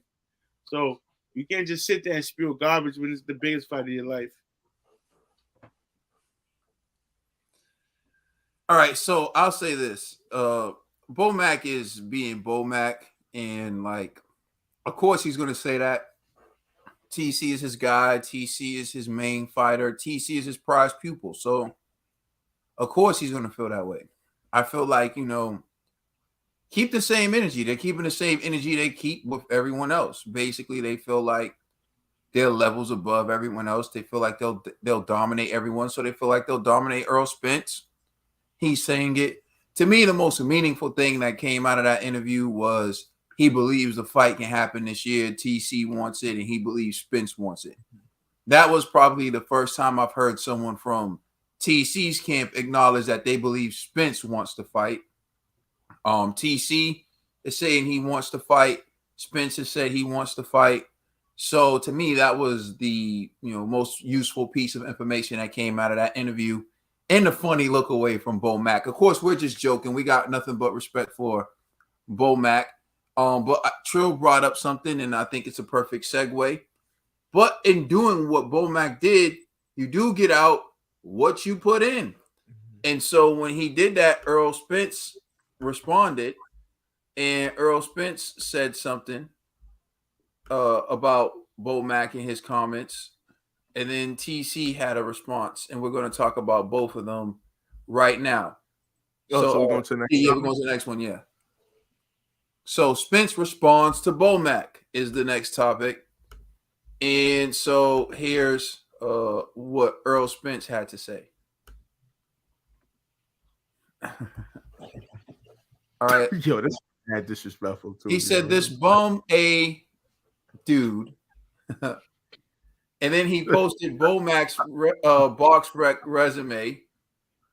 Savage. Which, as you can see, you actually really can't see. So let me actually pull up Bo-Mack's boxing resume for a second so we could all 7 wins, 14 losses or something. take a look at my man Bo-Mack.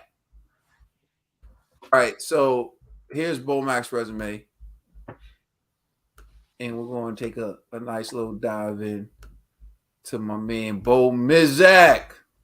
There he is, Bo-Mack. Oh, I was right. I didn't even look at I just did that right off the fly. Hey, man, sometimes the eyes are low, but the eyes know. All right, so you see green is a win, a red is a loss, and you see there's a lot of red here. Crazy. But there's some green there. You see my man Bo-Mack. My man Bo-Mack won his first fight, lost his next 2. Then he won the 4th fight, won the 5th fight, was on a win streak. Then went on a 3-fight losing streak before he got another dub. Then he went on a 3-fight losing streak, 2-fight win streak. And then he took another L. Then he got another dub. He got a dub in Omaha. All right. And then he took a series of losses before he retired in 2007. So, No, I said that. I thought I was on mute. I do believe that this is his weight. And when his last fight, he was 307 pounds. So he ain't losing no weight yet. Oh God, come on.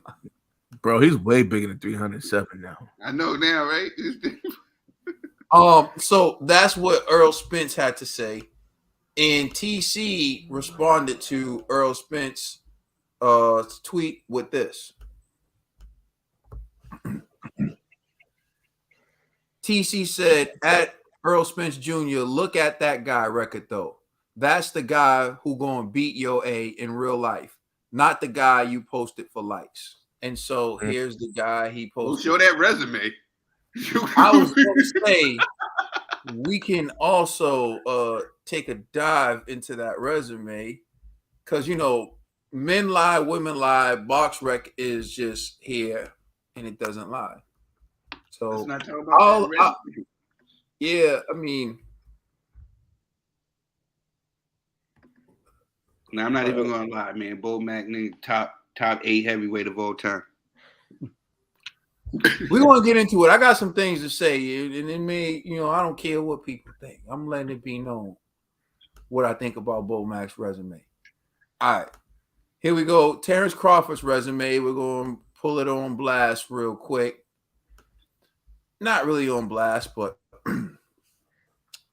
let's look at the most notable names on TC's resume. As you can see, he's 38-0 with 29 knockouts. We'll keep it to the welterweight division. Well, here's his fights at junior welterweight. Most of these guys don't even fight anymore. So there's that. He beat Jeff Horn. And this is Jeff Horn coming off of the controversial victory over Manny Pacquiao. And he beat Jose Benavidez Jr. We'll take a click on Jose Benavidez Jr., David Benavidez' brother, who has one loss, which is to Terrence Bud Crawford. Who's that, 50 Cent? What? That's what I call him. I call him 50 Cent. Well, you see Terrence TKO'd him in the 12th round. But he was coming off shot up.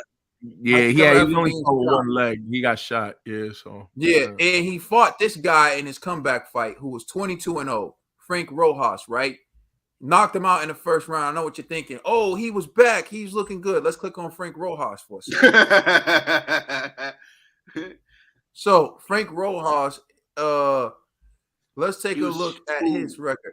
Look at the guys he was fighting. Seriously. 1-4, 7-6, 0-3, 2-1. Until he fought Benavidez, this guy never fought anyone who had a real record. Look it, no cap. This is his record. Look it.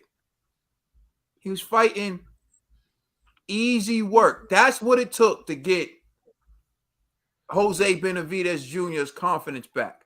They threw him in there with literally a quality level fighter who you would face on a come up. This guy had 22 victories fighting. His fight before Jose Benavidez, the guy was 1-5. So then he fights Jose Benavidez. We're gonna go back, and then Jose Benavidez knocks him out in the first round. Well, obviously, right? And then proceeds to go 12 rounds with the great Terrence Bud Crawford. All right, so we're gonna go back. I don't know. Were y'all impressed with that? You can let me know. Like, no cap. I ain't trying to sway nobody. If you were impressed with that, that's cool. Amir Khan. So this is one of Terrence Crawford's biggest wins. He TKO'd Amir Khan. Although Verge took the credit for stopping it, but Amir Khan has been 6 L's, 5 knockouts. So Terrence Crawford knocked him out fine. But let's take a look. He was knocked out by Saul Canelo Alvarez. He was knocked out by Danny Garcia. He had a split decision loss to Lamont Peterson. And he was knocked out by Breedis Prescott. So he was knocked out 1, 2, 3 times before he was stopped by Terrence Crawford. And Terrence Crawford didn't really knock him out. It was like retired in the corner. And then he ended up, I stopped sharing it. Let me share it again. And then he ended up being stopped by Kell Brook recently in their, grudge match movie type of fight. All right, so we're going to go back to Terrence Crawford's resume again. The great Terrence Crawford, where he fought Cal Velasquez and he stopped Cal Velasquez in the 9th round. But as people know, there was a controversy there because Cal Velasquez did land a punch and TC went down, and it wasn't called a knockdown, but TC was able to get the stoppage in the 9th round. We're going to go to Kell Brook now, which people say is one of Terrence Crawford's best wins. Kell Brook has 3 L's. All 3 of those L's came by knockout. So his first loss was to Triple G, and his second loss was to Errol Spence Jr. And I think I heard you saying it, right? Yeah, so if you see Brook sustained a fractured right eye socket, and then when he fought Errol Spence, Errol fractured the left one. Now, here's the thing. When Errol Spence beat Kell Brook, he was the champion. It was for the International Boxing Federation World Welterweight Championship when Errol Spence beat him, right?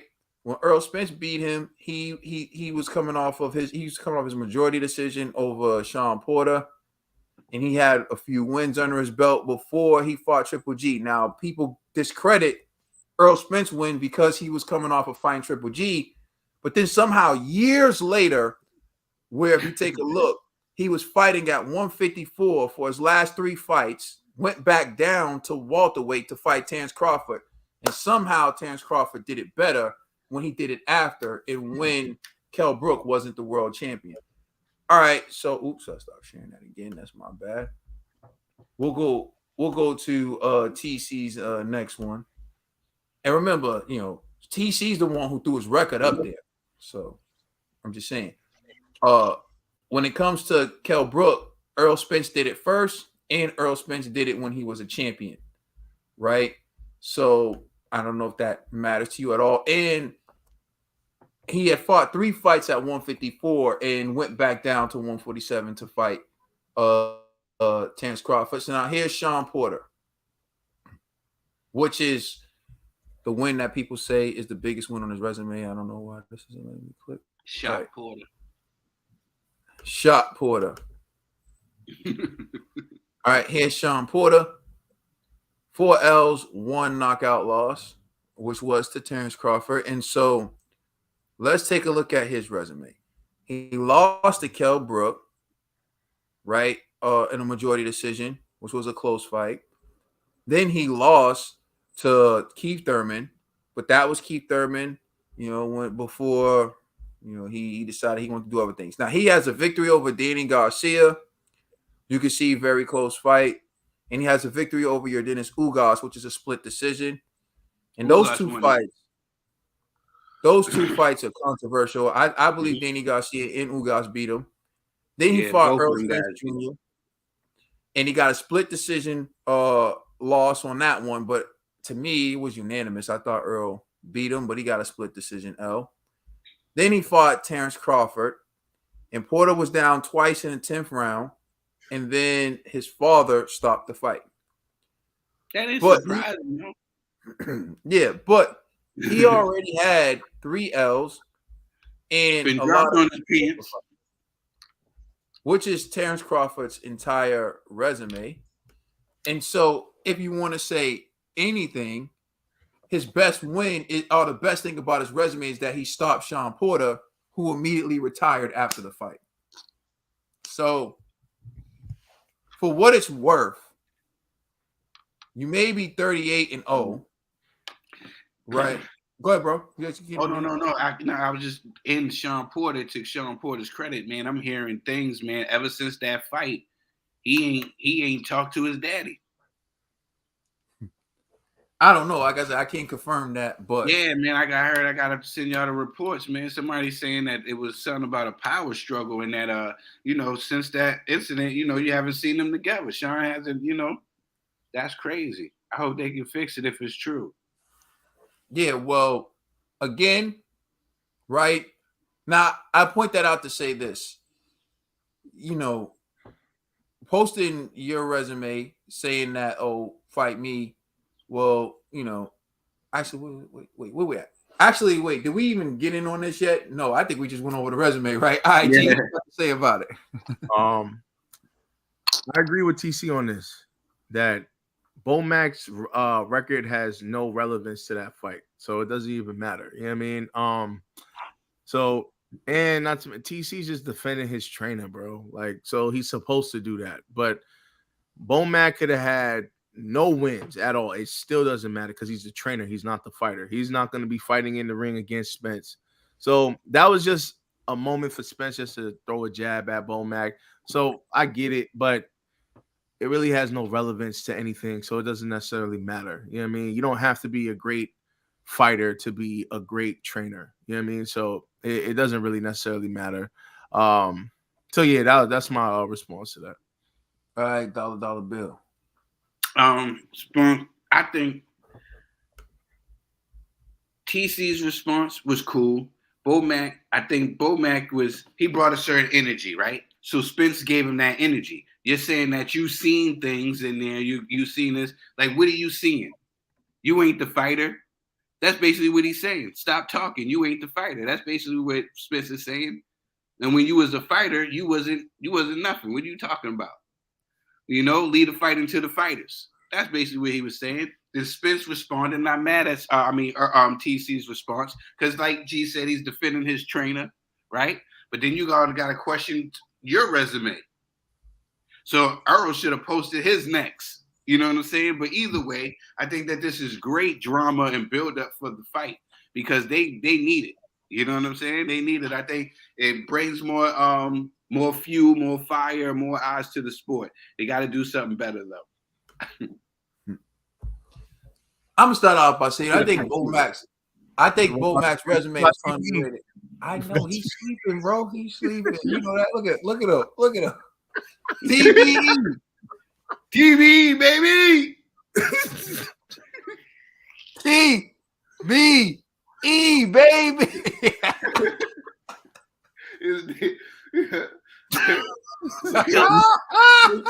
With the mellows in your system, ain't no telling.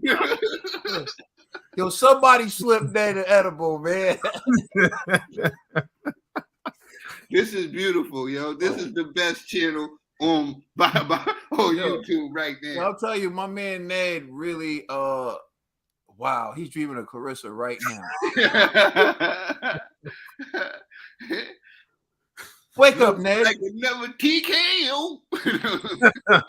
Should we throw Ned out? What should we do? Like, now, let him live. He'll wake up when he wake up. You know what I mean? He's gonna be like, oh. Ned just checking his phone. You know what I'm saying? That's what's up, I got $5 when Ned wakes up. He's gonna deny that he was sleeping. Anybody want to take that? I ain't taking it. I don't know. Usually I would take that type of bet, but now I don't know. He's been gone for too long. You know what I'm saying? He can't deny it. Brian, you got that. That's what it's going for the awards. When we do the awards ceremony, TV got that. The best KO.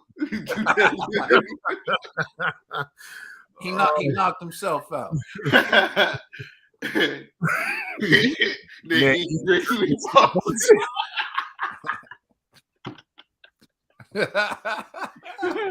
Oh snap! Wow, this dude really just faded on camera. It was a long night. Man. You see, I was late last night. Oh man. Oh, yeah, go ahead, Katie. Wow, what, Alexander? You don't think he's gonna deny it? I'm telling you, he's gonna deny it. All right, so I think Bo-Mack's resume is underrated personally. Because, like, I'm gonna be honest with you, I never even knew that Bo-Mack was a former fighter, until after Earl Spence posted that. And I'm with you, G, that like Bo-Mack's resume doesn't matter because he's not fighting Bo-Mack. And so, in a sense, what TEC is posting is saying, like, you're fighting me, worry about me. But Bo-Mack is doing a lot of talking about Spence, like, and if you want to take it there, Earl Spence could post his resume personally. Yeah, Bo-Mack is getting personal, but they do it with everyone though. And you know how Earl Spence is though. He's not taking those shorts from nobody. Not even Floyd. Not even Ray Floyd. This is a different type of fight. Cause see, even when TC was fighting Kell Brook, he intimidated Kell Brook. Kell Brook let him get away with a lot of stuff. And these guys let him get away with a lot of stuff. He's not going to get away with that stuff with Spence. Like, he's not going to be able to do that talking and, making his eyes big and scare Spence. Spence don't care about none of that. And Bo-Mack saying, like, oh, Spence does a lot of the same things. That's cool. But, you have to stop him from doing those things. He's not just going to change and stop doing those things. You got to stop him from doing those things. But when all is said and done, I think, it's a very intriguing fight. It's the fight we want. Weirdo. So I'm happy that they're talking about it. I'm happy that they're exchanging words. I saw someone was like, oh, well, there we go. Go back up. I like this. Go back up. I gotta tell you what to put up. Hold on. Why does the light skin? That's what I called him. Old weirdo. I seen that. Old weirdo. Like, hold on. All I did was show a fact. Now, see, hating would be me saying something that isn't objective. Hating. That's up. All right. Well, Ned, what's good, Ned? It's on you, Ned. Man, this was fun, Bo-Mack. I'm just gonna say, Bo-Mack, you can't talk trash if you ain't got the resume to back it up. You feel me?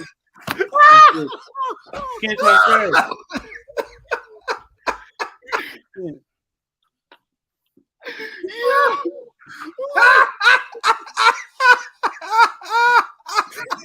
Yo,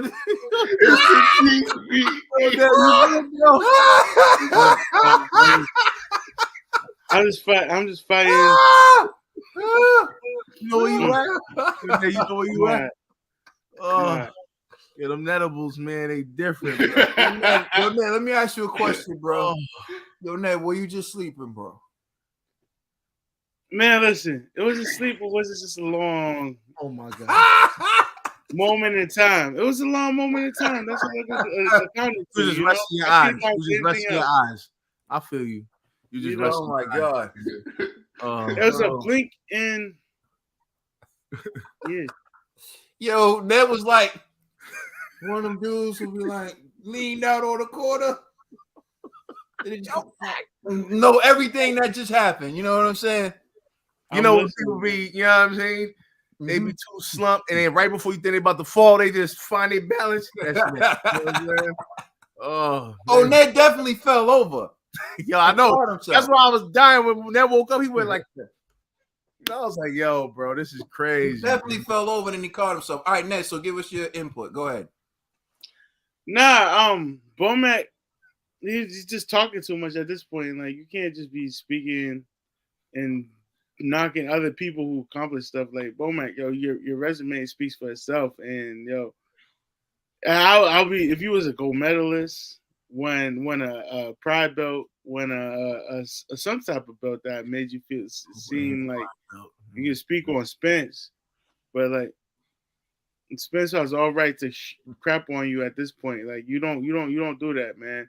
And I don't even know who Bo-Mack is. I just know Bo-Mack part of TC's kid. And you talking out of line. You're talking out of pocket, bro. You it's not even cloud chasing. You just de-riding at this point. All right, so I'm gonna get back to what I was saying, which is if all I'm doing is showing objective facts and highlighting them, how is that hating? You see, the problem is you just don't want to deal with it. You know, I hear like people give their opinion about Errol Spence all the time, which is like he ducked TC by fighting Danny Garcia. He ducked TC by fighting Sean Porter. He ducked TC by fighting Ugas and collecting all the belts. If that's your opinion, that's cool. But remember, that's your opinion. A fact is something that can't be disputed. That's what I just showed you. I just showed you his box rec. Everything I said is all true. Nothing's made up. So how is it I stay hating? You know, I just stay pointing out certain things. And remember, TC's the one who posted his resume. And I'm getting to the last point. I don't really care because, excuse me, there's one fight I want to see, and that's Errol Spence versus Terrence Crawford. And that should be next. And this all should be settled in the ring. So it really shouldn't matter anymore, right? They want to beat Errol Spence. Errol Spence is clowning him. This is just the mind games beginning. But what you can't do is you can't talk trash to a man and expect him not to talk trash back. And that's Bo-Mack. You can't shoot shots at Errol Spence and then when he calls you out, be like, oh, but I'm just a trainer. That's what I'm getting at. You can't do that. Bo-Mack saying all this stuff about Errol Spence, so Errol Spence took a shot at him. Right? Now, I'll close with this. You were drunk. You this, that, and the third. Where you? Come on. You can expect Earl to say something. Yeah, I will close by saying this, though. You know, if they wanted to, they can go at Derek James. Derek James never fought. He's not Derek James is a fighter. He got a box rec. Yeah, and he got a great record too. He only lost 7 times. Let me pull that up. He only I think he only lost. Well, like I forgot his record. I'm not too sure on the homie's record, but I think he got more wins than losses. I'll tell you that much. You know what I'm saying? Derek James ain't. Yo, Ned was out for the 100 count. That was more than 10. You know what I'm saying? Derek James probably got like 21 fights, lost. Oh, snap. 7 times. My man Trill on it. Hey, there you go. We're getting down to the nitty gritty right now. We got 21 wins, 7 losses. I don't know. I'm guessing. Wait, that's the wrong thing. All right, hold on. Give me a second. All right. Yeah. Wow. Okay. Well, I guess Errol Spence wins the battle of the trainers too, man. Because we're showing Derek James 21 wins. Oh, I'm not looking this shit. I'm not looking this stuff up or nothing. I'm just guessing. You know what I'm saying? Hey. I mean, his record isn't stellar, but it is better than way better than homies. And he did fight for a title, the NABA and the NABF light heavyweight title. And he had his last fight in 2008. Okay. Well, KOs. Hey, man. Well, now that's all fair game. Yo, that's crazy, man. Now it's all fair game, I guess. So, hey, man, you called him out. He called you out.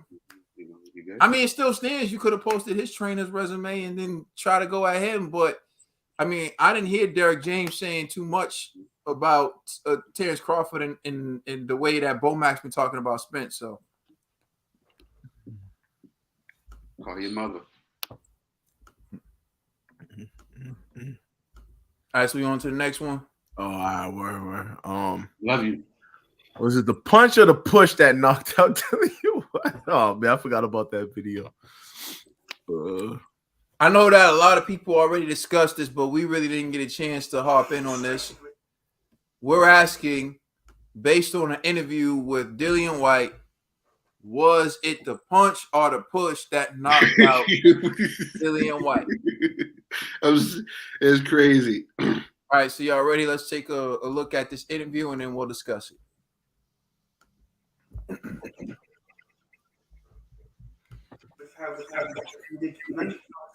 Landed, there appeared to be a push from Fury. Yeah, the uppercut landed. I was buzzed.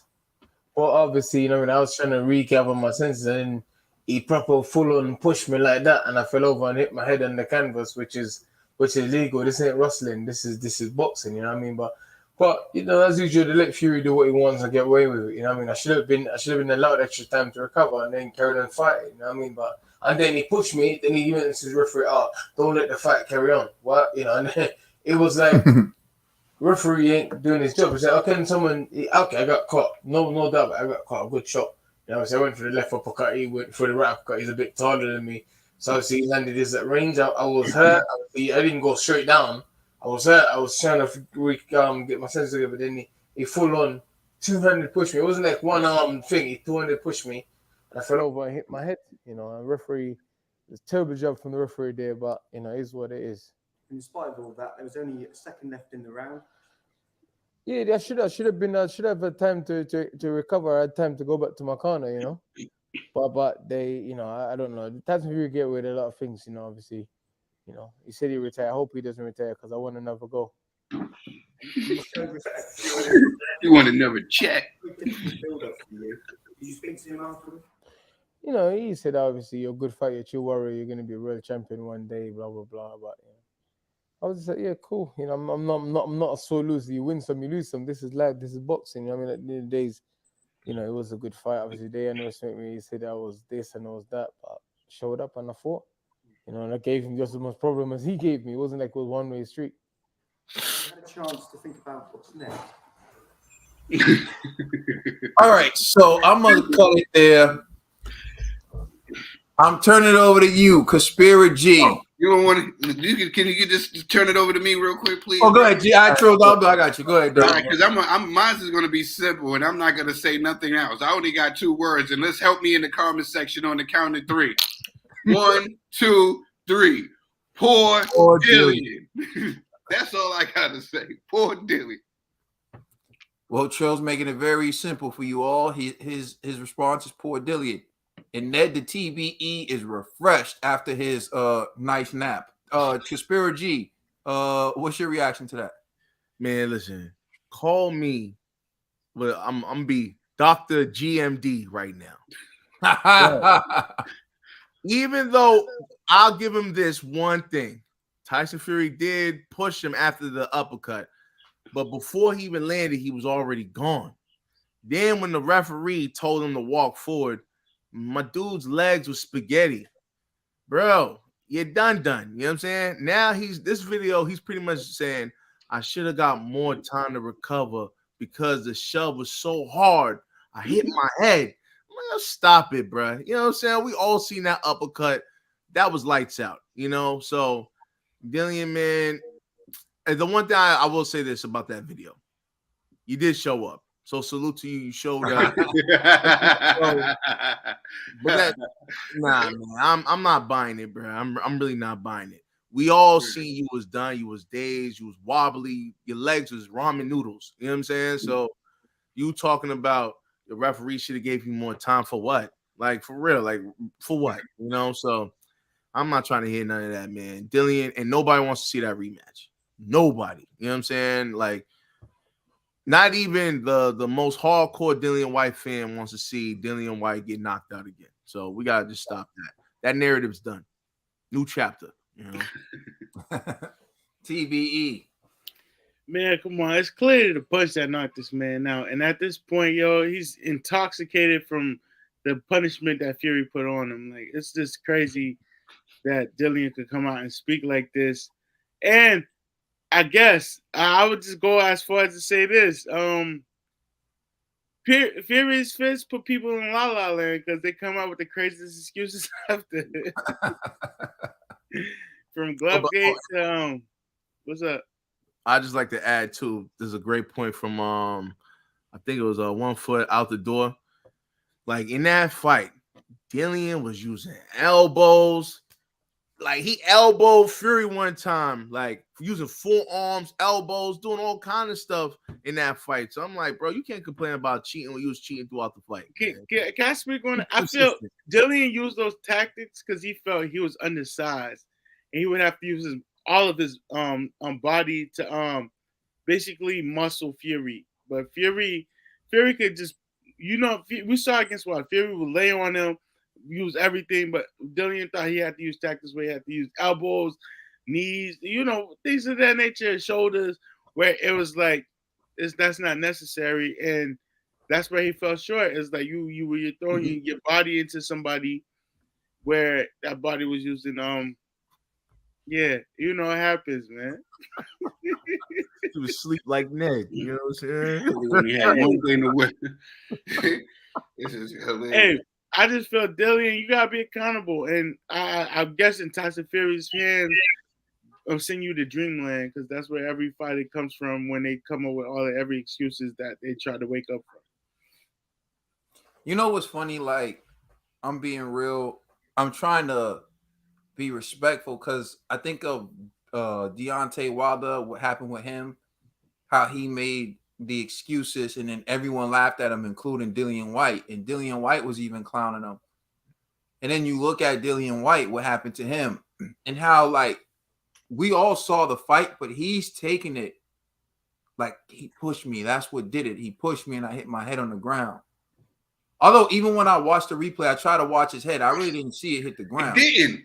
His head didn't. He went on his back and rolled his legs up in the air. Like, and I saw him kicking his legs like, yo, chill, you wrong for that, yo.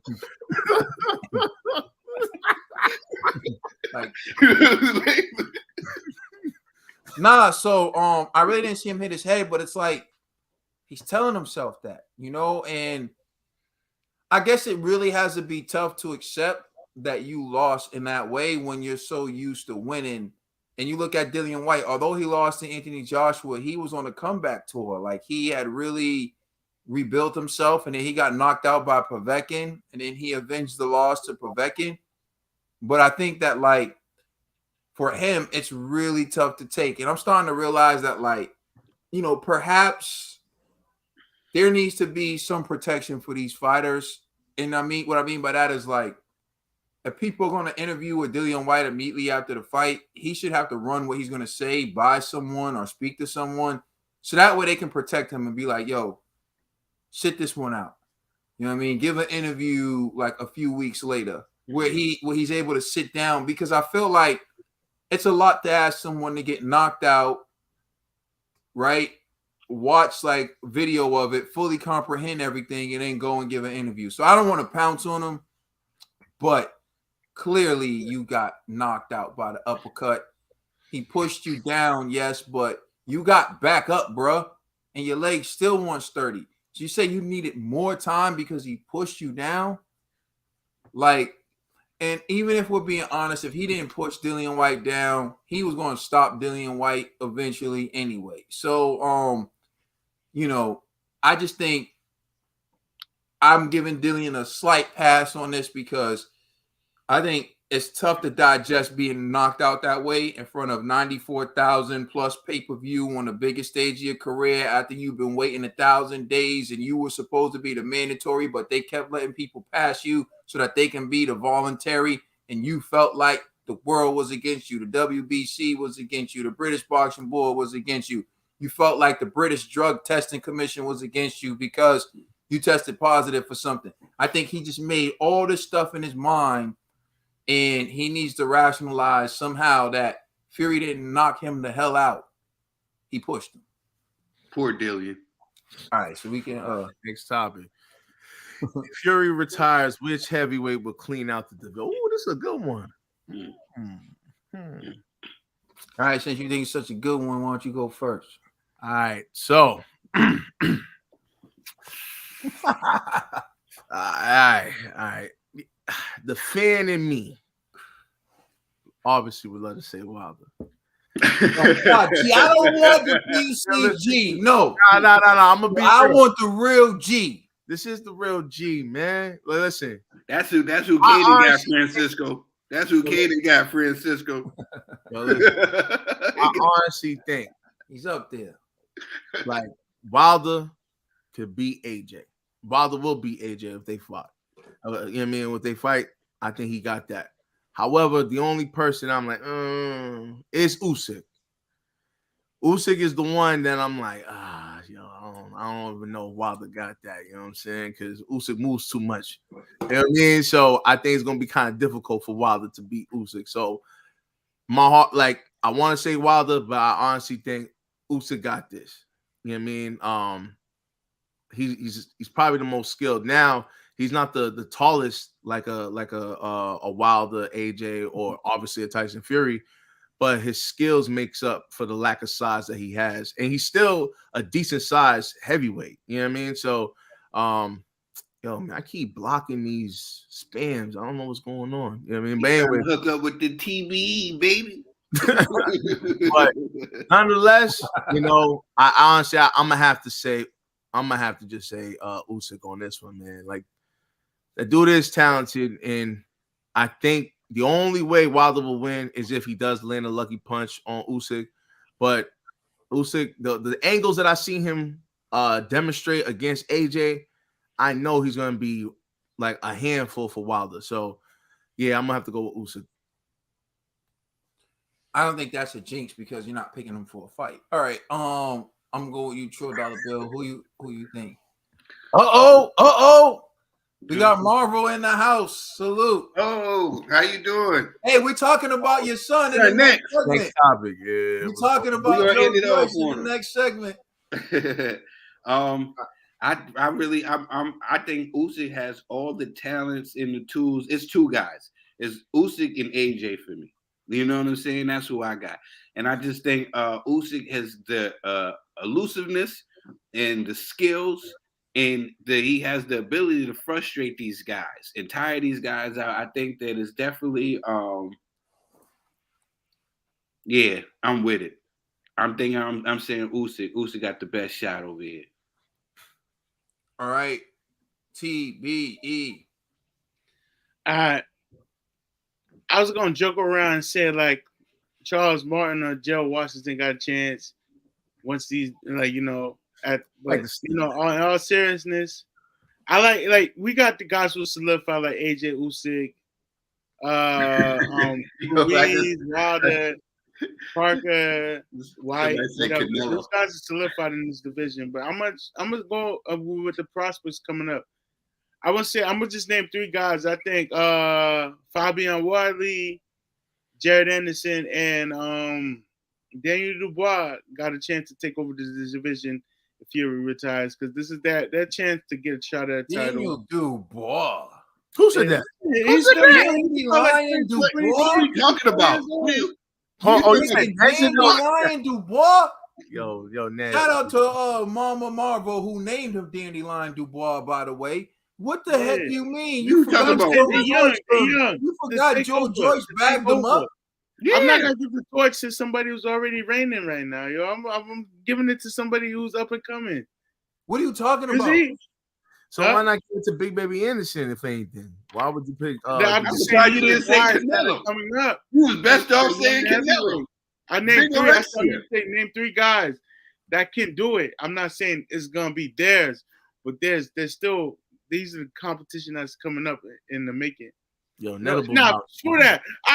You guys got me active. I'm going FA taking the torch. After coming back off of that Yo, loss, do me a solid, It's please. all cap. Nobody's even believing you. If you would have said Lovejoy, it would have been somewhat believable, but It would at least nobody's have been even entertaining. Listen, even if you said Canelo, jeez, big Alexia. more now. But you know, it's like I feel like there's a lot of young heavyweight prospects out there that we need. I want to see them shine, but they're not. They still haven't got their due just in the division. But there's just to go with AJ or Wilder or somebody that's already solidified. It's just too easy of a pick for me. I want to give the shine to the younger guys. If he retires, that opens the door for the young guys to step up. And, you understand the question isn't about the younger guys. It's about which of these heavyweights is going to clean out the division. With Fury. So, with Fury being gone. So it's about the heavyweights the heavyweight you think is most likely to become undisputed. Then I gotta go with my guy, Anthony Joshua. Yo, that's it. I got all that for that. This is unbelievable. You guys want to simple in something. I was trying to be more like more profound, but you know it didn't work. So AJ is the guy to clean out the division if Fury retires. And AJ's still gonna be the guy to clean out the division if Fury don't retire. And AJ gonna be the guy to put AJ gonna be the guy to put Fury in retirement. Thank you. All said and done. Thanks, Ned. You know, there are a lot of fighters that have a chance. Based on opportunity.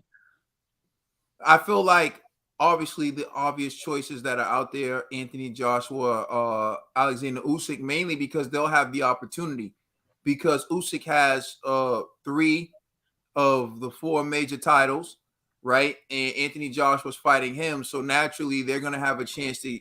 The winner of that fight's gonna have 3 belts. And then there's Tyson Fury, who is dropping the WBC belt, and I don't necessarily know who they would get to fight for it. Although I do believe that Fury is going to be one of them. Yeah, Fury's voice. He thinks Wilder should be one of them. I said last week I think Wilder should get a shot at it because he was the one who held it last, and I also think Dillian Whyte should get a shot. I think if they do it, it should be Dillian Whyte versus Wilder. Why not? Food, we eat fish and chips, Jamaican style. Hey, why not? You know what I'm saying? But there are some dangerous young heavyweights. I wouldn't name the guys that Ned named, but 2 names I'll throw out there. Joe Joyce is one of the names that I would throw out there. Joe Joyce stopped Dandelion Dubois. And I would throw out Jared Big Baby Anderson, which is a guy who seems to be getting a lot of praise from Tyson Fury himself, right?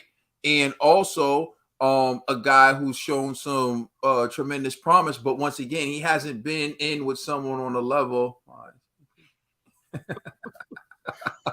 Yo, Ned, you looking crazy right now, yo. I'm not even gonna lie. You look like kind of high, bro. I'm here with y'all.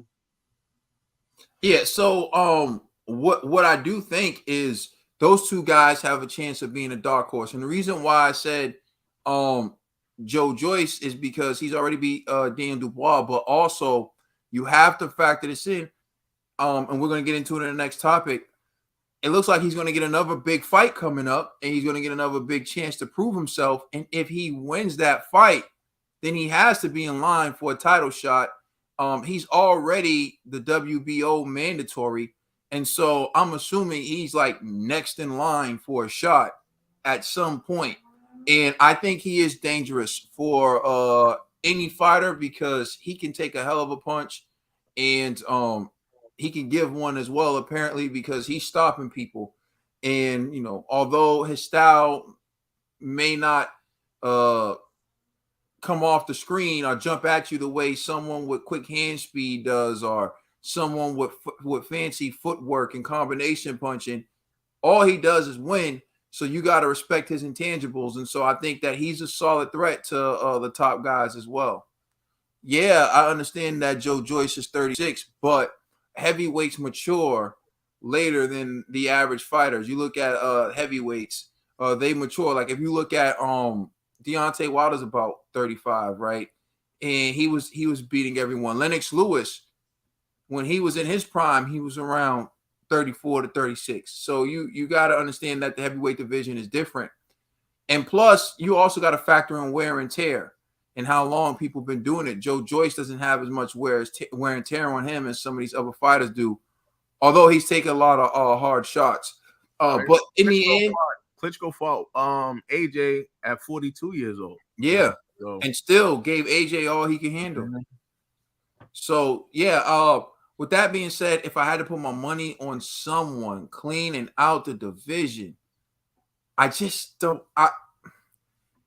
I say AJ has every tool to do it, but for some reason, AJ just comes up short in some of his fights. And so, if I had to pick right now, I'd say probably Usyk. But agree 1,000. But it's still a light pick though. It's because anything can happen with Anthony Joshua. But we still want to see Wilder versus AJ for real. You know what I'm saying? I'm just saying, I need that fight. We want to see Wilder fight someone first before that. I want to see Wilder and AJ right now. You know what I'm saying? All right, go ahead, man. Now I'm gonna say this: Wilder cleans up the division. If Fury retires, AJ retires, Usyk retires, Ruiz retires. Next topic, man. Joseph Parker versus George Joyce. All right, so the next topic we're going to discuss on Boxing Bros is Joseph Parker versus Joe Joyce. Joseph Parker's coming off of a great victory in his rematch against Derek Ward Chisora. The first one was controversial, but in the rematch, Joseph Parker left nothing up. The chance, he dominated, landing big punches, hurting Derek Ward Chisora several times. And recently, he was seen in a face-off with Joe Joyce. And so the first thing is, if this fight is next, as you can see, there's the face-off. If this fight is next, what are your thoughts and who are you leaning towards? So this is, I guess, SGM Boxing, and it says at Joe Joyce Boxing, at Joe Boxer Parker has all the ingredients required to make an incredible fight. Who are you backing to take the victory? Hashtag Joyce Parker. So there you see it. There goes the juggernaut staring into the eyes of Joseph Parker. All right, I'm going to turn it over to you, my man. Conspiracy G. You've been tough on Joseph Parker. Yo, listen. Now they're talking about Joseph Parker and okay. All right, so who you got? Yeah. Yo, listen, I've been tough on both gentlemen. So what I'm about to say is just completely objective. But first and foremost, looking at that stare down, Joseph Parker looked like he was looking at my man's nose hairs. You know what I mean? So I don't know. I'm gonna be honest with you. I think Joe Joyce is gonna beat him by knockout. Joseph Parker again. My only he's almost perfect if he just had the eye of the tiger, the will to win. Wait, who'd you pick again? I'm picking Joe Joyce. You know what I'm saying? Because I think Joe Joyce is he's gonna batter this dude. Joseph Parker's gonna fight real scary. He's not really gonna want to engage. He's gonna try to stick and move. We done seen Joseph Parker, especially that fight against Joseph Parker and AJ. He was shook to death of Anthony Joshua. I can only imagine he don't want to taste no Joe Joyce power. So he's going to try to run and probably try to win by points while Joe Joyce is going to really decapitate homeboy. So I don't even know I know Joseph Parker got a chin, but again, this dude is timid, man. Like Parker doesn't want those problems with Joyce, man. So if Joseph Parker comes in there willing to actually exchange and go for the knockout, I'll be shocked. I don't see that happening with Joseph Parker. He hasn't shown that in a long time. These last couple of fights, he's doing just enough just to win. He plays it safe. And Joyce is really, really, really heavy-handed, and he has a solid jaw. So I think Joseph Parker is going to be like, can I even knock him out? Do I really want to get hit by this guy? Joseph Parker he's going to be dancing. He's going to be on his bike.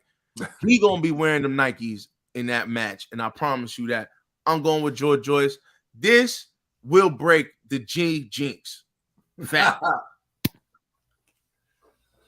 As all you heard and you all are aware, That's G it. has been jinxing heavyweights for the last 10 That's it. years. And he just picked my man Joe Joyce. And I'm gonna give you my prediction in a second, but I'm going to my man Trill Dollar Bill. What's your thoughts on Joe Joyce versus Joseph Parker? And who are you leaning towards in that fight? I was for the Juggernaut. Now I'm going Joseph Parker. I think Joseph Parker is gonna box, and I think experience is gonna play a factor in this, and the love relationship with Tyson Fury is gonna help. So I think that being in there, I think this is gonna be a different Joseph Parker. He's not gonna, that killer instinct that you're looking for. You're never gonna get it. You're never gonna get it from JP. But I do see him. He can box him. I think he can gain some rounds, and then it goes to a decision for the guy from New Zealand, because I think that boxing skills. I think the Juggernaut, he can if he touches him, he can get the knockdown. I just don't see him outboxing Joseph Parker. I just don't see it happening. So I think more rounds will go to Joseph Parker, and that's it. That's what I think. I think he can weather the storm of the Juggernaut, and he's gonna keep it a real disciplined fight. If he keeps it a real disciplined fight, stick and move, because the homie doesn't seem like he's that fast on his feet. The Juggernaut don't seem too fast on his feet. So if he can play the bull matador thing, I think that he can definitely pull this off. So I'm going for Joseph Parker 12-round decision.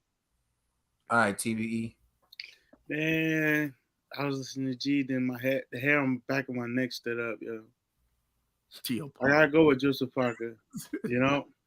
I just can't. I can't fight the instinct, the intuition in me that just told me that. It just like I was cooling. I was listening. I was split between the two. Then all of a sudden I got to choose Joseph Parker, because it's just what's on my heart. It's what's on my spirit. So, but the fight between Joseph Parker and Joe Joyce, it's gonna be a good fight. It's gonna be an amazing fight. And Mama Marvel, I wish your son the best, but the fix is in. It's in, and we can't. There's nothing else we can do. We just gotta hope and pray that Joe Joyce gets to see another day. What? Stop it, bro. All right. Anyways, yeah. So I'm gonna jump in and say this. Joseph Parker has fought scary, and G's right. Joseph Parker has fought very scary, and he's refused to take risks. But I believe those are in times when he was in the ring with an opponent who he felt could really hurt him.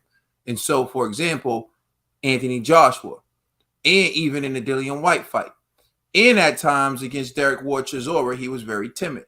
Well, one thing I know about Joe Joyce is that dude is coming. He's going to be aggressive, and he's not afraid to mix it up. And Joe Joyce is a technical boxer. So I do agree with Trill in the sense that I think if we're talking about points, Joseph Parker will outpoint him. But I think when you look at the size, when you look at Joe Joyce's stature, and the way I think he's going to fight Joseph Parker, I think he would win by stoppage. And he would have to win by stoppage, because I think it's highly unlikely that he would outbox Joseph Parker. But when G says he lacks the killer instinct, I think he's going to need that for a Joe Joyce, because Joe Joyce has a monster jab. Like the timing on his jab, people talk about his speed, but he puts that jab on people. And I think that his jab, his size, his range, Joseph Parker is going to have to take risk to get in on the Juggernaut, to get in on Joe Joyce. And I think that if he does that, he's going to open himself up for some big punches. So I think Joe Joyce has a great chance of winning that fight, and I'm leaning towards Joe Joyce. Although I'm not thrilled at the fact that G picked Joe Joyce, and it's just a messed up deal because.